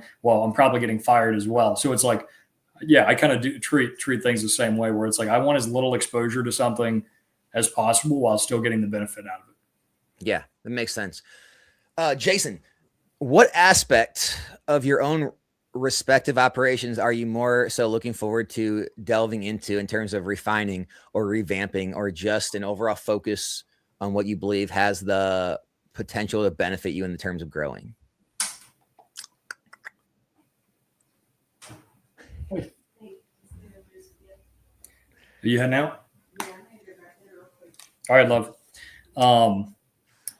Yeah. So for me, I guess like what I'm really trying to do this year with my business is leverage my volume to get distribution, which stupid, probably a waste of time. I've already been declined like 18 times from every single one. But I just continue to apply. So for me, that would be what I'd really like to see out of 2026. I'll tell you, I've had a friend of mine that's very, a very large customer distribution. We tried to run my name up and get into other distributors, and yeah, dude, they're just not taking anybody. Like they're just not taking people right now. So I mean, I tried to get in another distributor this year, and we went up to them, up management and tried, and they shot it down. So it's just not happening right now, dude. Yeah, I would say, but that's kind of my goal, because I just want, again, like my goal is not cash flow. My goal is to just continue to build my inventory. So that's what I'd like to see. I'd like to see distribution this year, and my internal sales goal is $750,000 this year. It's big time. It's big time, baby. It's big enough for me, man. It's big enough for what I want. I'm glad you said that. Big enough for me. So, Jason, dude, I do not have a specific goal in mind. I went all out, balls to the wall this year. Because I knew what we were in. I knew we were in an insane market that was not sustainable at those levels. And I have people reach out to me, and they ask me about sales and stuff and say they're down X amount. And I'm like, well, what are you comparing them to? Right. Like I do not compare my monthly sales compared to what we were doing in January, February, March, April, May. Those were just like ridiculous times. Right. I mean, some of those months we were doing like upwards of like $250,000 a month in sales. It was ridiculous. And so like, I don't look back to those times being like, I need to try to find a way to hit those numbers. Like I'm still trying to figure out what like a normalized revenue, stream is, and kind of make my estimates based on that, which I still don't really have an idea of that. So like with me, I'm just glad I sprinted this year and worked all I could and did the best I could. And then next year I'm going to try to settle into more of a regular, sustainable business, whatever that revenue looks like, and then try to grow from there. But like right now it's kind of taking a breath time, and we'll kind of dive into the numbers next year, because I just don't have an answer for this right now. This year was so crazy. I don't even know what normal looks like. Yeah, no, it's a great point. Like the Chinese thing could just disappear, and I may go back to 250 in sales, but again, not to your point on like leverage and not being as far ahead as some, but also not getting totally cooked. I mean, yeah, I no leverage, no debt either. So this can go the other way on me, and that's okay. But if you're buying, Phantasmal Flames or Charizard SPCs on a line of credit, I mean, it's pretty, that would be a position I wouldn't want to be in. It's like buying options. It's like whenever you're locking yourself into a time frame on what something needs to work, I think you're already handcuffing yourself. It's just like, I have no time frame on what, I need things to operate in. It's just like, if it happens, great. If it doesn't, oh well, type thing. I think that's the best way to go out business, is remain flexible, because especially in this business, there you can't plan for things because the market kind of plans it for you, right? Yeah. It's just so much different than going to a 9-to-5 job and having a salary and benefits, and like knowing, kind of your career path and like your annual raises and your 401k growth and kind of mapping things out. I don't know if you can map it out in this world. No, I don't think so, unless you do what I do and have both. So that helps. Yeah, dude, you got the cheat code. Yeah, dude. If I would have had a job that I enjoyed, it would have been so nice to do both, and you wouldn't have had as much stress on you. But man, it's just like, it's so funny. We've never talked about this on stream, but I think we should talk about it. I actually tried to hire Alex. Yeah. And this was like right when you started really kicking off with the live streams. Yep. And you were like, well, how much travel is it? And it was ultimately probably just not a good fit. And I'm really glad that didn't work out, because you leaned into this year and just kicked serious ass. Yep. And you would have been distracted with a career. So it's like, what's right for me would probably have been a terrible decision for you, because now you're doing a job that you're like, damn it, look at what I missed here. or it just, I think it's all personal, right? I And think, like, what's funny though, like, yeah, if this wouldn't have been successful or whatever, I think I would have liked the job though. I mean, it's fun, man. I mean, it's construct, and you came from like exterior sales, so you were Yeah, doing like Renewal by Anderson and stuff like that, yeah, right? yeah. So high ticket exterior product. So you were familiar with the industry. You just would have had to learn a new product. But you were Dude, also like, you were a sales guy for a Renewal branch. You were local, knocking on doors, and right. I work like for the No, we guy. didn't. Luckily, I never had to knock on doors. So like they set all the appointments. So you were just a closer. Like you would just go in, demo the product and try to close them. So they would have canvassers and phone and just like a bunch of ads. So they would go find the leads for you. They would just send you out to appointments each day. Gotcha. So we work like in the position that you would have been in, would have been working with like the branch. Yeah. How do you drive sales to the consumer? More B2B, again, more B2B than B2C. B2B is always better. It's the place to be, man. It works. But the B2C stuff is satisfying too. Like I get, messages on eBay from like a mom who bought a box of Chinese cards for her son for Christmas, doesn't know shit about anything, and is just like, hey, thanks so much. Like my kid's going to love this. And it's like, I like that personal touch too. You know what's wild, man? Of how many people that I either buy from or sell to on eBay that like reach out and say, like, hey, love the content, love the stuff you put out, been following the channel, all this stuff. It's pretty wild. Like you don't really realize how the reach of this stuff sometimes. Yeah, I am curious. Like, I always hear and think myself also like, hey, this is a pretty small community. The 200 people that are live right now, like you guys are all doing something pretty unique. But like how many, like when you just put that into like all of the United States and just said like, okay, there's 200 people that are watching this. I would say like all the real business content channels that are like not focused on going viral. No one's really over 100,000 besides Rudy. So like, how big is this actually? How many, if you ran into somebody at Walmart and said you invest in Pokemon, like, do people recognize what you're talking about at all, ever? Happened one time. It was really weird. So, okay, twice. I ran into somebody at the post office one time that recognized me. And we talk now and like, I see him every time now and then. But this one time, dude, we were at Fresh Time and this dude in front of us, me and my wife were just, checking out. And he looked back, he goes, you wouldn't have to know anything about Pokemon, would you? And I was like, yeah, I do. And he was like, that was all he said. And then he like got his money and left. So he didn't and I was just That's like, pretty wild. I was like, I thought a conversation was going to start, but all right. Yeah. That's hilarious. That is amazing. I haven't met anybody, and it's like my family now kind of knows about it. So, and I had kept this like really quiet. Don't talk to anybody at work about it. Don't talk to my family about it because it's just like, it's unique. It's just kind of odd. And I don't want to talk about it until like there's something really substantially there. But now it's kind of like, people know what I'm doing. My brother-in-law is a little more interested in it. Like he sees the numbers. He's like, really? Are you serious? Like, I thought you were just like Pokemon cards. And I was like, no, I mean, it's a real thing. Jason said, good answer, Alex. I got you at the same time, or I'm the same. I'm just more or less meaning, what do you feel like the main focus should be?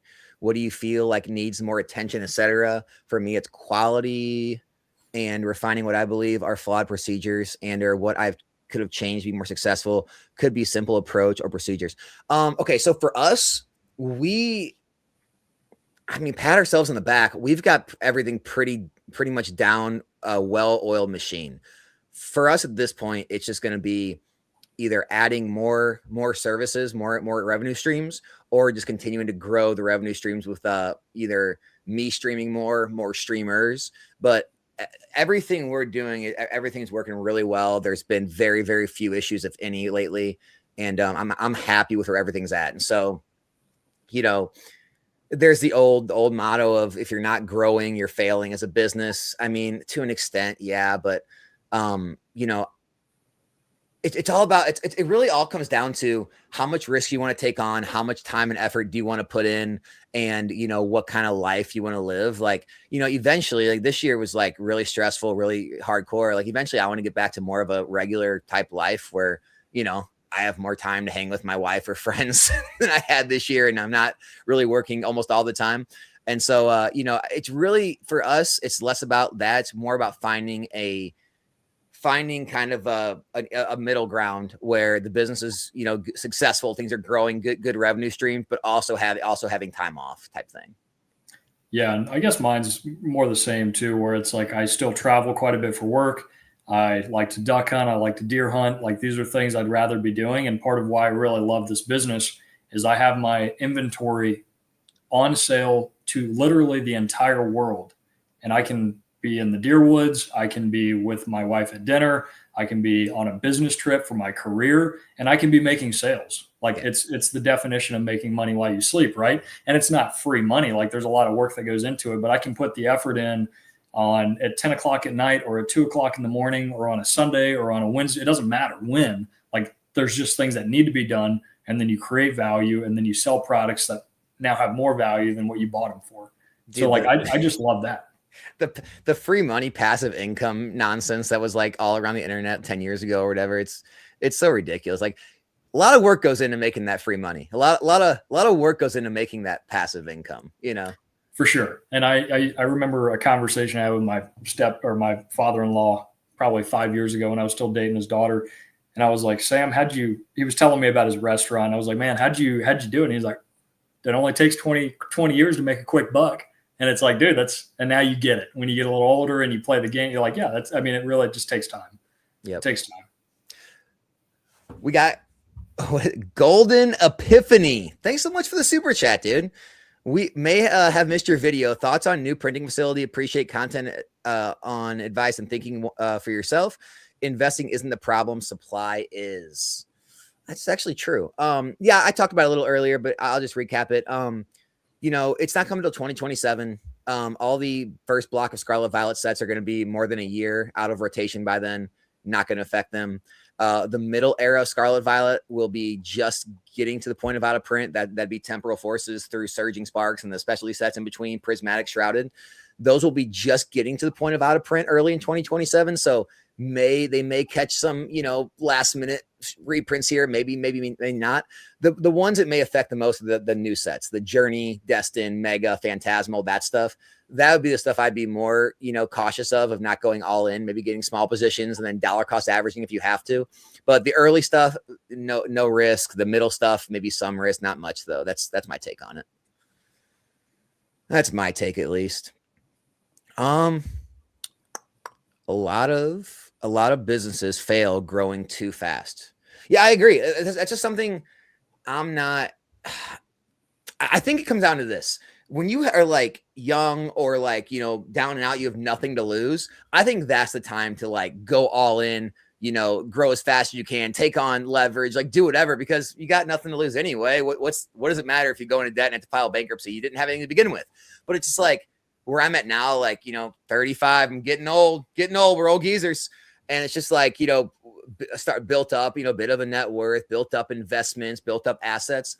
You get to the point where you have stuff to lose and you have to start taking precautions to protect that and not take unnecessary risks. And I think that's kind of the spot I'm at, is where like, I want to grow, but cautiously and do it smart.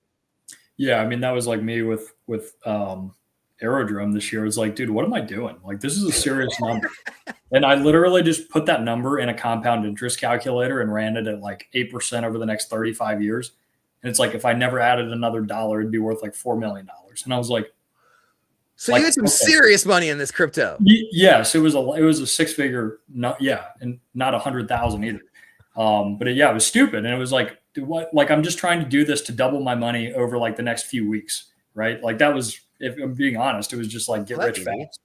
And I love to gamble. I'm a gambler. So, but like just recognizing that, saying like, dude, the business is operating as like it's now what I would say is like, this is more of a business than a side hustle. My career is taking like a real career trajectory. Like it's actually a career. It's not just a job.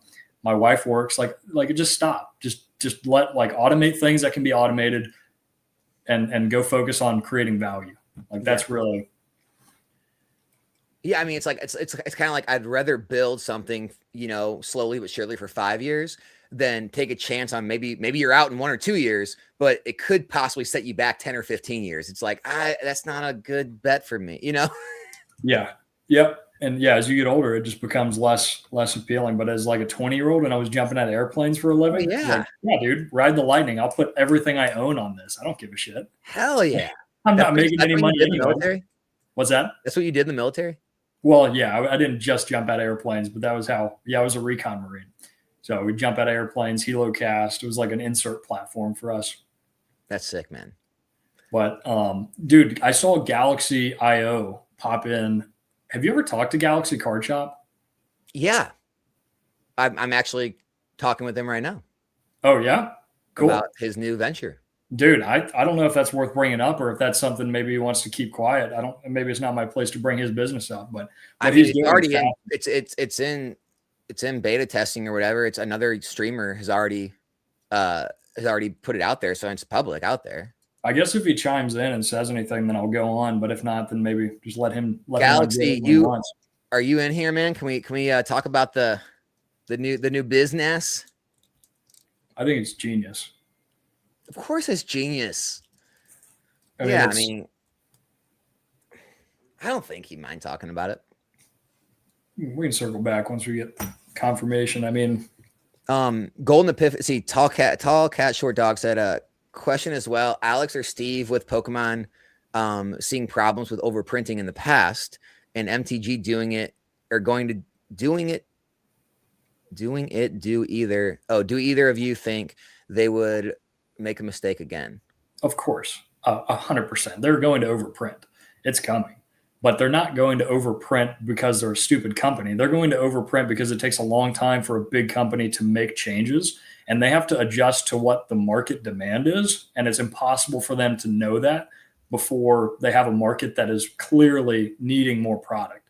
So they're a year behind, right? They're looking at this, making projections for next year based on their past data, just like we all do, right? We look at price charts, we try and predict, hey, looks like it's maybe a local bottom, maybe I'll buy now. But like we don't ultimately know. So I don't think like the Pokemon company is going to set out to overprint because they don't want the secondary market to exist. Pokemon knows that there's an entire culture here and like this underground secondary market that's really like driving their product and their sales. So I don't think they're going to do anything intentionally, but I think they will overprint again for sure. Like it's coming. It may take 5 years. It may come in 5 weeks. Hold on. I'm just going to look this up real quick. Let's see if we can take our question right now real quick. Hopefully they just want to keep stock in stores for longer because most days my stores have no stock. I mean, guys, here's the thing. This whole Pokemon investing thing, like it was always a long-term thing. It wasn't this thing where you buy it and it's up in 3 months, or these brand new sets are $200-$300 a box. Like it's always been a long-term thing. The criticism I got this year, a lot of the hate I got, and not just from the Timmy squad, you know, all the people that are just angry about everything, complain about everything and everyone, you know, I mean, like other people who are into the investing market space. No one liked how I was talking about buying all year. No one liked, you know, they said, Alex, you changed, you know, before you said wait for deals and buy it $90, $100 box, wait for reprints. What people didn't understand is the shift we were going through. It was going to cause, you know, prices to rise to a point where it wasn't going to correct back. Like you're not going to see any of the stuff in Scarlet Violet, especially the earlier mid stuff, go back to $90, $100 a box. And so it made sense to buy Surging Sparks right at release at MSRP, right? It made sense to buy a lot of these boxes I was talking about buying.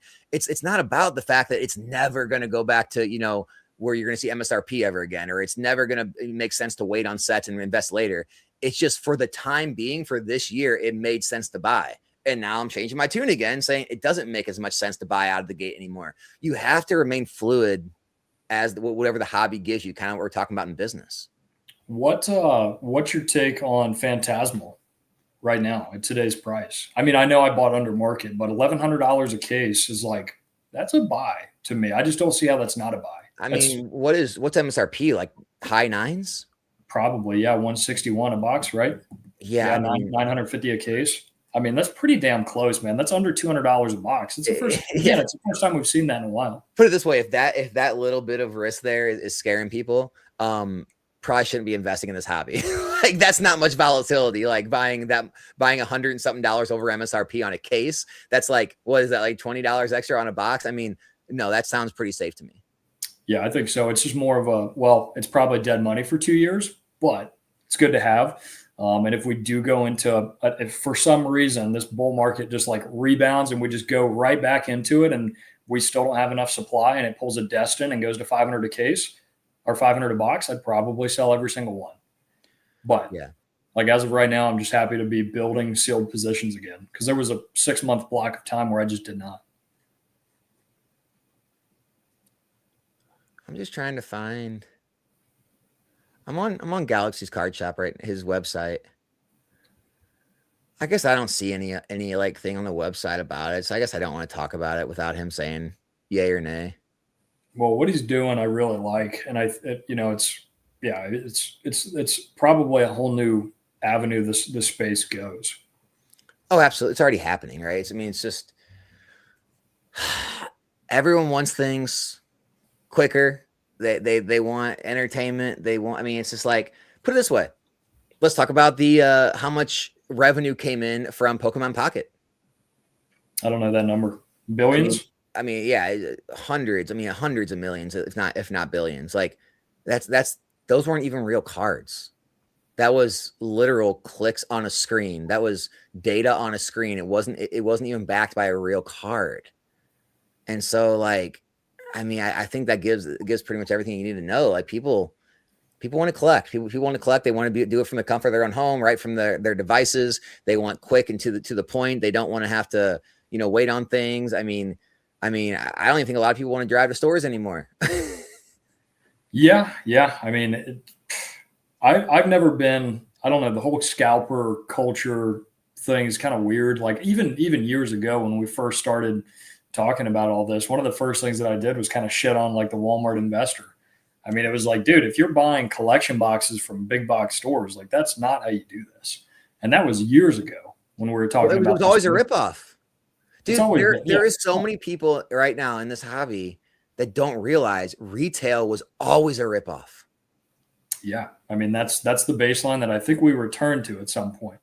I really do. I mean, I hope we do. 2021 was the only time I remember when it made sense to buy at retail. Like I remember when Hidden Fates came out, that was 2019, I guess. But like then Celebrations, UPCs, like there was very few products in a very short amount of time where it made sense that like you had to try to find them at retail. Otherwise, it's kind of the argument I had against when everyone was mad at GameStop for selling the Charizard UPCs for $200 when they were like 180 online. I was like, guys, this is actually normal. It was normal that you could find things for 20% less online. It was always like that.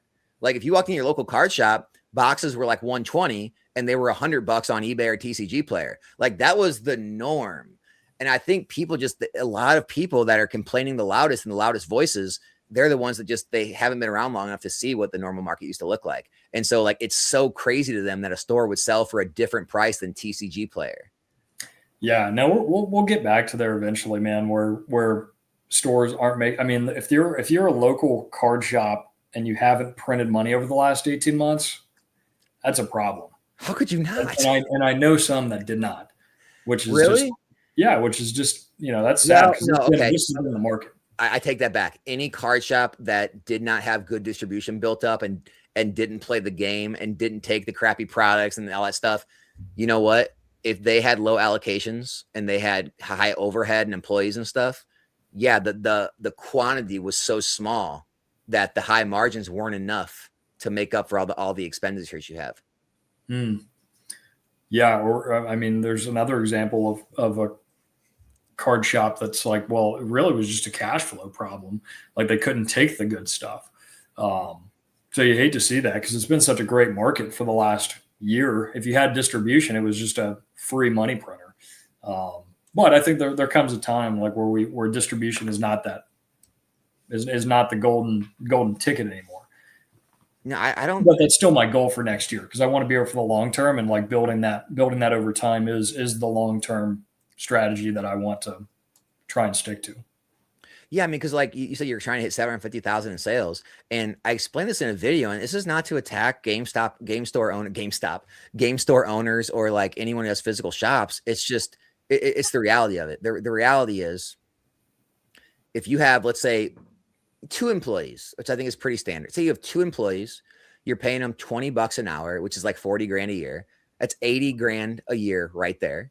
And then, you have your shop expense, which, rent expense, everything else that goes into it. Say it's, I don't know, 3 grand a month there. So now that's another 36 grand a year. So now you're over 100 grand.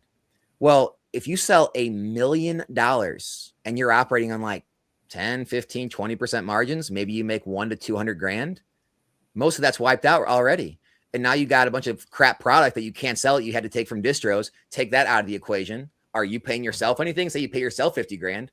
Your business didn't make any money. You did $1 million in sales. And it's like, people don't think about that. And that's why, like, people will share these sales numbers and be like, well, yeah, 1.5 million in sales. It's like, what does that mean though? Like, that's a completely different number from somebody in a LGS with employees and overhead than somebody online from the comfort of their own home selling online. Like, those are two very different models, two very different profit margins. And so it's like, not everything is as it seems in this hobby. Yeah. Yeah. And I think my sales for the year so far around 530,000. It's like, that's not a very big number compared to a lot of the guys that we know. Like, Alex, you've done significantly more than that. But like there is this is pretty good margin business that I'm doing right now. Oh yeah. So are there any plans to like expand the Chinese next year, or is it kind of just capped with how much products available for you to get? No, yes and no. I'd love to have like maybe 10 or 15 more larger shops and streamers that buy for me, just to keep that more of a consistent cash flow. But I don't necessarily want to just like, I've had guys ask me like, hey man, you just sell me a few boxes. Like, I really don't do that. If you want to buy a box from me, you can just go on my eBay. But like the Chinese wholesale side, I would love for it to maybe double and stay there. That would be good enough for me. I wouldn't, because I just don't like, there's only so much I can do, and I don't want to hire an employee. I don't want to have somebody in my house.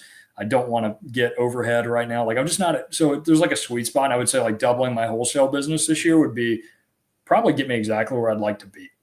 So if I could double the business that I do. We're probably going to have this live stream again in a year and like probably be saying completely different things. I remember, I remember when I interviewed Pokey really early on. Put it this way, my channel was bigger than his. If that gives you an idea of how long ago this was. My channel was bigger than his at the time. And I remember him saying things like, yeah, I'm pretty much at the size of like that I can grow to. I really can't get any bigger. Like, I'm just going to consistently do around this amount of sales. And, like that's where his mind was. He had grown to the peak. And now it's just like, he's, I don't know, triple the size of what he was then. He's still growing and, he's expanded, has employees. And it's just like, I guess it's just when you get to those levels, you maybe find a way to push past him if you want to. There he is right there. There he is. Your scale's still bigger than mine. Yeah, right. But Brian, huh? Sorry, go ahead. No, Brian remembers though. Brian remembers like he legitimately in his mind believed like, I think, what were you doing, Brian? Like 3 million a year. And you were just like, yeah, I'm pretty comfortable where I'm at. Like, can't really get much bigger. The volume's pretty much maxed out. Like, and I mean, you just exploded like what last year, this year. And it's funny. Maybe this time next year, me and you are both like, oh yeah, man, we got a warehouse. We got employees. We're rolling. Like, who knows, dude? Who knows? Yeah.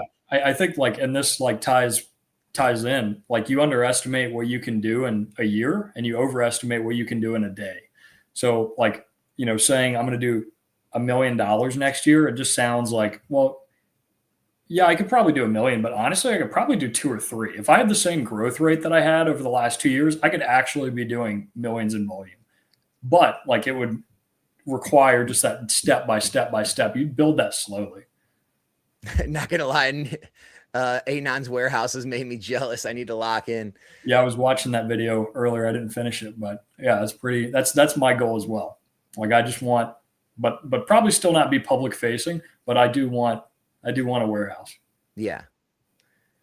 Yeah, I mean, it's crazy too. Like when you hear him talk on that live stream, like it seems like he hasn't even been doing big numbers for that long, which is kind of crazy. It just, it seems like all you need in this hobby is one bull market. It's like if you're involved with distro and like you get one bull market, it sends you to all new heights. Yeah, well, I mean, what you and Brian have both done a really good job at, and so is Dan and a few other guys that I keep up with. I mean, you guys have built the brand. You guys have built a brand and really leveraged the internet, and that's what I should be doing if I was really serious. But again, like I'm just kind of doing this how I want to do it. But I know if I put $1,000 a week into digital marketing, I could probably have a $10 million wholesale business in 18 months. But like I'm just not. I Yeah. don't want to take that risk. It's not the risk reward, and that sounds stupid. Like why would you not just do that then? Well, it's like again, career ambitions. Like things are good. I Yeah. don't really want to rock the boat. I'm just not willing to risk the trajectory that I'm already on for something that may not pan out. Yeah. But I think like you guys have done a really good job at building your brands and leveraging that. I mean, dude, I just used to listen to all the different online gurus. And like I said, I hate guru and grind culture. Like I just think, at some point you got to like go enjoy your life with your family and friends when you already made enough for generational wealth. Like, dude, just hang it up. It's not, I mean, no one's going to care about your legacy of how much you worked and, but like, I always try to pick up little stuff from all of them, like, Alex Hermosi and Grant Cardone or Gary V or, any of them. Right. And like, I remember one thing Grant Cardone said, it was, if the only way to really sell a bunch of products is when people know you. He's like, when people don't even know you, it's near impossible. And like, that's what clicked in my head for YouTube. It was just like, I got to get people to know me. I can't just be another face on eBay, another face on wherever. It's like, you have to get to the point where people like know you and you build a brand, and it makes it a lot easier than trying to spend all these marketing dollars and all that. It's actually cheaper to just use organic, content and just put the time in. And so like, that was my whole thought process when I was building my YouTube channel is before I, make any kind of business out of this, I got to at least get known. I got to put in the work in the front end to make the back end easier type thing. Yeah, especially in this industry, man. I mean, this is a commodity at this point, right? Like you're just going to buy the cheapest price. When you want a PSA 10 173 EV promo, you're just going to go to eBay. You're going to filter it by cheapest price, and you're going to buy the cheapest price. Like you really don't give a shit. So giving people a reason to say like, no, I trust Brian. Like I know the product's not resealed. I'm happy to pay 5 or 10% more than what I can buy it for on eBay. Well, some people still think it is. Yeah, well, but like that building that brand is where that really comes into play, because now people are willing to spend a little bit more to work with you as a person, the brand that you've built. And I know that that's a huge limiting factor, and I could probably 5 or 10x my business pretty easily if I really wanted to do all that, but I just don't. Yeah, that's what I'm about. Yeah, I just don't. I don't even have an excuse. I just don't want to do it. Oh man. And then isn't just a brand, it's also a community. Dude, it is, man. Okay, I've said this before. That word, I know it gets thrown around so much in this hobby, and a lot of times it's not for the right reasons. I will say, man, that is one thing I've really come to know. Like the whole rip and ship streams, dude, it is a community. Like, dude, everyone's there. Like it's like a bunch of buddies hanging out. It'd be like everyone meeting up at a Collecticon, ripping packs together. But you can't do that because this is the real world and everyone's lives in different parts of the world and country. It's just getting together with your buddies and ripping packs, and everyone's like rooting for each other and like sharing in losses. And people are always like donating packs to each other and giving their cards to other people that didn't get hits. And it's just like, I mean, people come in, it's their birthday, people like give packs to them. It's crazy, man. It's just like a whole bunch of, good dudes hanging out. And I don't know. I really do like the community aspect of like the rip and ship game. And that's one of the reasons why I think, maybe like some time it does like fall off a bit and some like streams end, but I really think the rip and ship thing's here to stay just because of that community aspect. Yeah. Left turn, Brian, you should buy Chinese from me. I can get it to you cheaper than wherever you buy it from. Yo, Pokey, hey, DJ's Poke Center in the house. He's the one that, DJ's Poke Center is where the Anon interview was on. If you guys want to check out his channel, I know DJ's in selling Japanese and other things on his site. He'd probably be interested in Chinese. You guys need a wholesaler. Steve's your guy.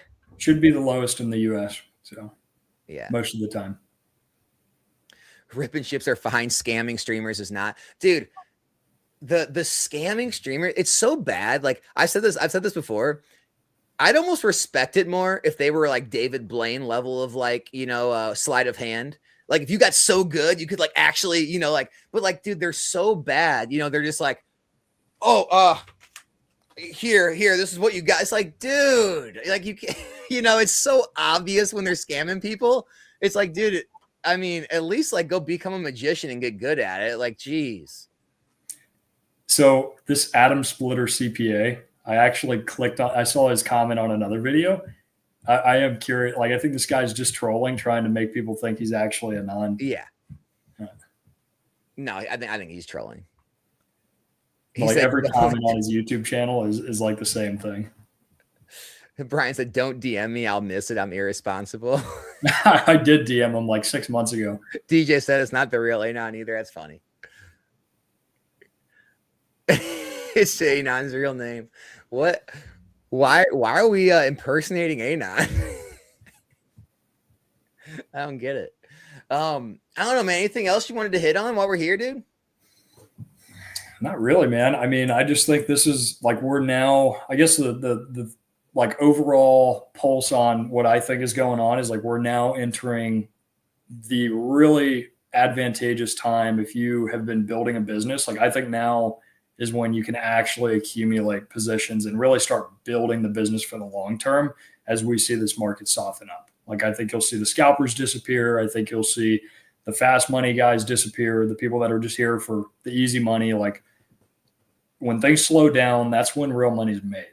And it's not made quick, but it's made by accumulating in those downturns. So if that's what we're moving into, like I think this is a very positive time to be in and be looking to build positions.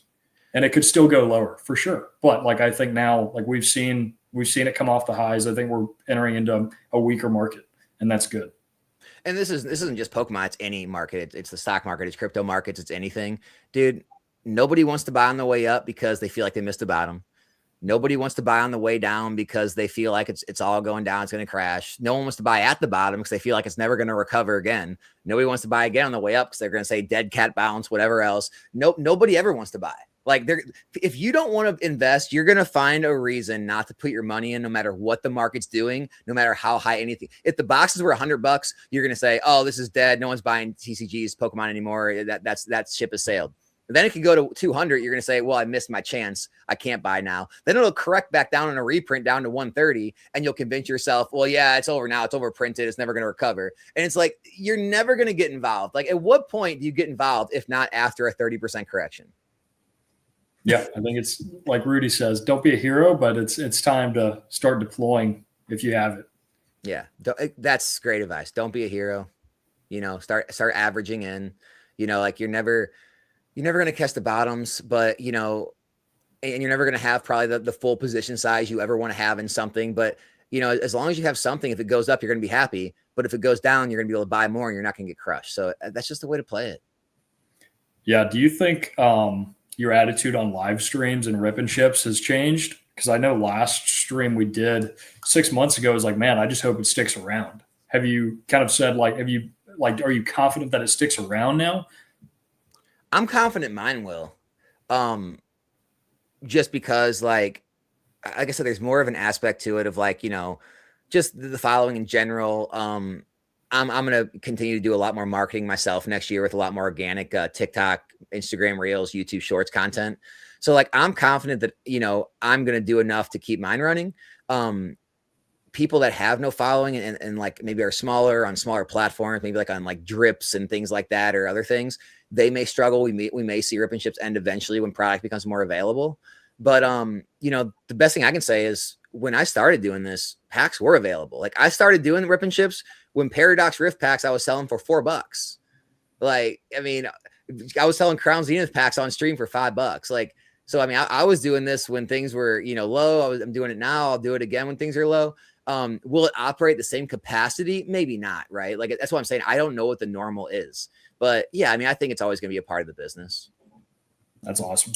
Yeah. I mean, that's my guess. Again, who the hell actually knows? I know Retro's in the chat. So much opportunity going into next year. Always a good time to start. Dude, yeah, I mean, I know Retro's always bullish. I'm pulling for Retro on his bet with Dan, catching all collectibles on his never getting to MSRP Destin Rivals box. I'm with Dan on it. Are you? Yeah, man. I don't have any, so of course I want it to go low. I mean, dude, MSRP just seems low for a $400 box, but it's possible. Yeah. If I had to put a guess, I think the lowest we may see is like mid to low 200s if we get like big reprints on it, but we'll see. Because I Yeah. I think mean, everyone knows at this point that is the box of the era, and everyone knows what Evolving did, and everyone knows what Team Up did, and everyone knows what Phantom Forces and Flashfire did. So I think everyone kind of knows that's going to be the box. Everyone's just too afraid to make a play on it right now. But I think if it got a reprint late and it drops like near end of rotation, dude, people are going to eat that up. Yeah. Yeah. I would be a big buyer for sure. So I wouldn't stay low long. I'm sure there's enough people out there that are doing what I'm doing. Like, shit, I missed another one. Hey, look, Steve, look at this. When we started paying attention to the Moltres box, should I be waiting? Yeah, maybe you came late, but I brought it up pretty early on. Like, I think it's time to pay attention now. I mean, it's still pretty high, but it would be one of those products like a Mario Pikachu box. If you were waiting on it to go, you're like, oh, dude, it was a $20 box. I'm not paying $100 for it. I think the Moltres UPC could be one of those plays where it's compelling enough of an offer to say like, hey man, don't be a hero. I wouldn't go buy, 300 cases of it, but like I'm looking at it now. I do have some. You just bought some, right? Yeah. Yeah, I mean, I look at other I'm looking one up right now just to see what it's going for. I bought my case for $720, I think $725 or $750 a piece. So like it was like $180 a box. Again, like it's not a great deal. It's not like it's being blown out, but it's a GameStop exclusive. It's got a stamped $100 Moltres promo in it. Like I just don't see it being a bad long-term play. Can you buy it for $100 cheaper in 6 months? Maybe. Could it be triple what it's worth in 5 years? Absolutely. Like I think it's a buy now. All I'm going to say is Terapagos UPCs are 170. Dude, and that was such a shit product. I bought hundreds of those just because they had good packs, but the promos that was just a grading play. And there was margin at the time. I was buying them for like $85 a box. So I was like, yeah, I'll take as many as I think I spent like $16,000 with Hills Wholesale Gaming and just had just ridiculous. And my house was full of shit for like 2 days trying to break them all down. But like the Moltres box has great packs in it and it's got a kick-ass promo. I don't know. It's typically a pretty strong recipe. I never wanted that Terapagos product. Like my card shop pawned off like 4 cases on me for like 75 a UPC, and I was like, all right, I'll take them. But like I never wanted it, it's just whereas like and I don't think a lot of people wanted it. The Moltres UPC, people want it. Like it's not a product people don't want; they're just unsure of the price. Like people want that item. Yes, make no doubt about it. And this is like the perfect product. Let me explain why I really like the Moltres UPC. And like a lot of people are going to understand this immediately, and there's probably going to be some people upset about me talking about this, but that's fine. But like what I look for in a play like the Moltres UPC is like, is there immediate arbitrage today? And like the answer is yes. It's a $100 promo and you've got $100 worth of packs. If you're buying it at 180, you could literally just say like, I'm going to spend $20,000 on UPCs. I'm going to break down all 200 of these. I'm going to grade all the Moltreses that I think are gradable. I'm going to sell the loose packs in 36-pack lots, and I'm going to net 20% because there's immediate opportunity there with that Moltres grading play. So if that exists today, those boxes are just going to be shredded. They're going to be opened. There's going to be very little of them. It's an exclusive GameStop product. They're probably not going to print a ton of them. Even if they do, I just don't see that being like, that's not a product they come back to. That's just that's a low risk, high probability play in my mind. Like there's margin in it today if you need to break it down and grade cards and sell loose packs. And that exact thought process will create a lot of scarcity in that product long term because guys like me are going to go open 200 boxes and grade those cards when the margin makes sense.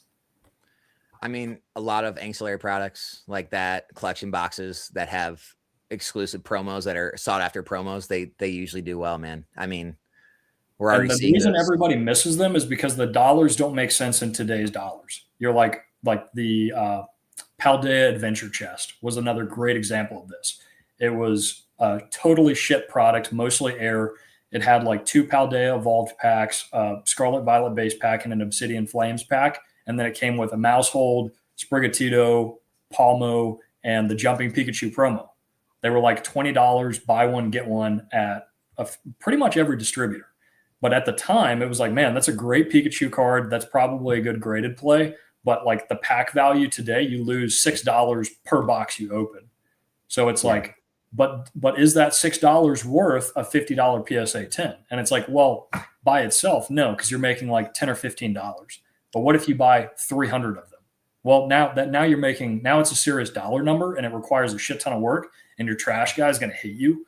But like that's like another one of those same kind of play, right? Like you're looking at the promo, you're looking at the packs. Is there value there?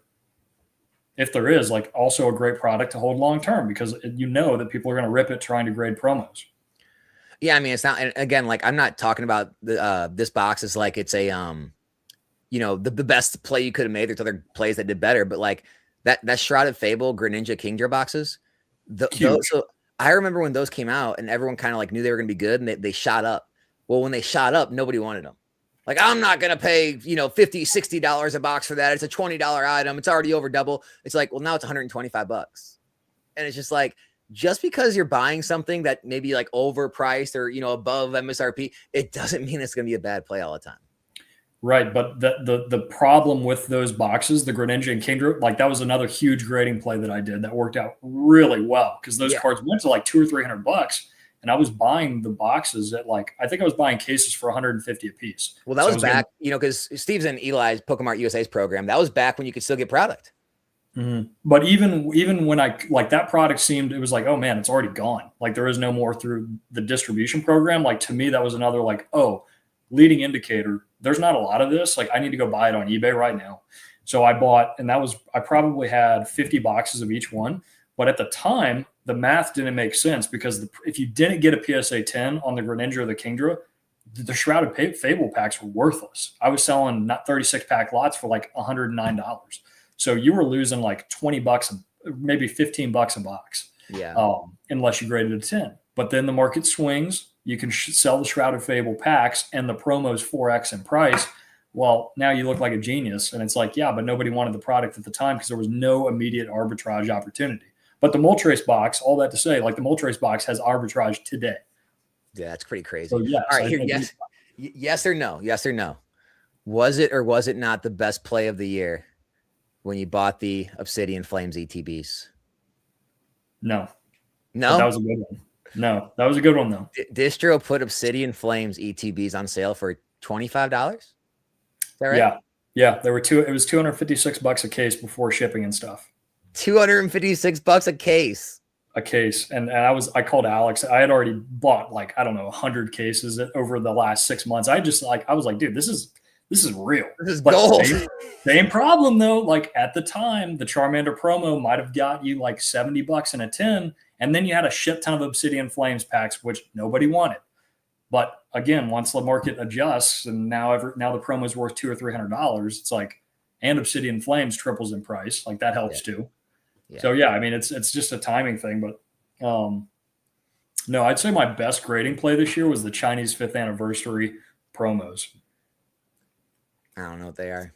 Let's see. What Pokemon are they? Pikachu. 5th anniversary promos.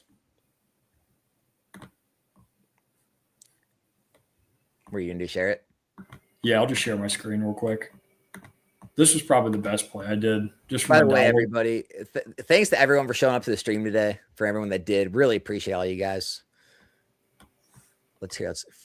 All right. Yeah, that is pretty sick. Yeah, that's a great card. I wish it was English. But what about that other one? I think it was Japanese, maybe the one with the Koraidon and Miraidon on there. The other Pikachu promo. Oh yeah, I know. It was like a Battle Fest or something. Yeah, or Fukushima or Yokohama, something like that. Yeah, but yeah, that was probably my best graded play this year, and I was just lucky timing. The boxes were going for like $500. I found a bunch of copies, CGC 10s for like $350. Bought a lot of them, and then just immediately regraded them with PSA, and they almost all came back as 10s. One came back as a PSA 8. I resent it to PSA. I got a 10. But I just cracked a bunch of CGC 10s and then turned them into PSAs. And they got stuck at PSA for like 90 days, came back, and the card was like $2,500. And I bought them for like $350 a piece. So that was like a really high margin and really high dollar return. So that one felt good. PSA, please submit again, baby. Yeah, that's a good one. Guys, we're gonna call it there. Guys, Steve, dude, thanks for the time, man. Thanks for jumping on. Heck yeah, man. I appreciate you having me on again. Um, Love it. guys, obviously you can check out Steve's. What's your eBay store? It's Tactical Trading, right? Yep. Tactical Trading on eBay. Also on Instagram. If you guys, it's his links pinned to the top of the chat. It's also in the top of the description. If you guys are looking for wholesale Chinese product, he can help you out with that. You know, it's coming straight from China. All the tariffs and all that's taken care of. It's all legit, sealed, all that good stuff. So if you're looking for that kind of stuff, he's got it for you. I do. Anything else Thanks, you want to add, man? No, man. Appreciate you having me on. All right, guys. We're out. See you next time. See y'all.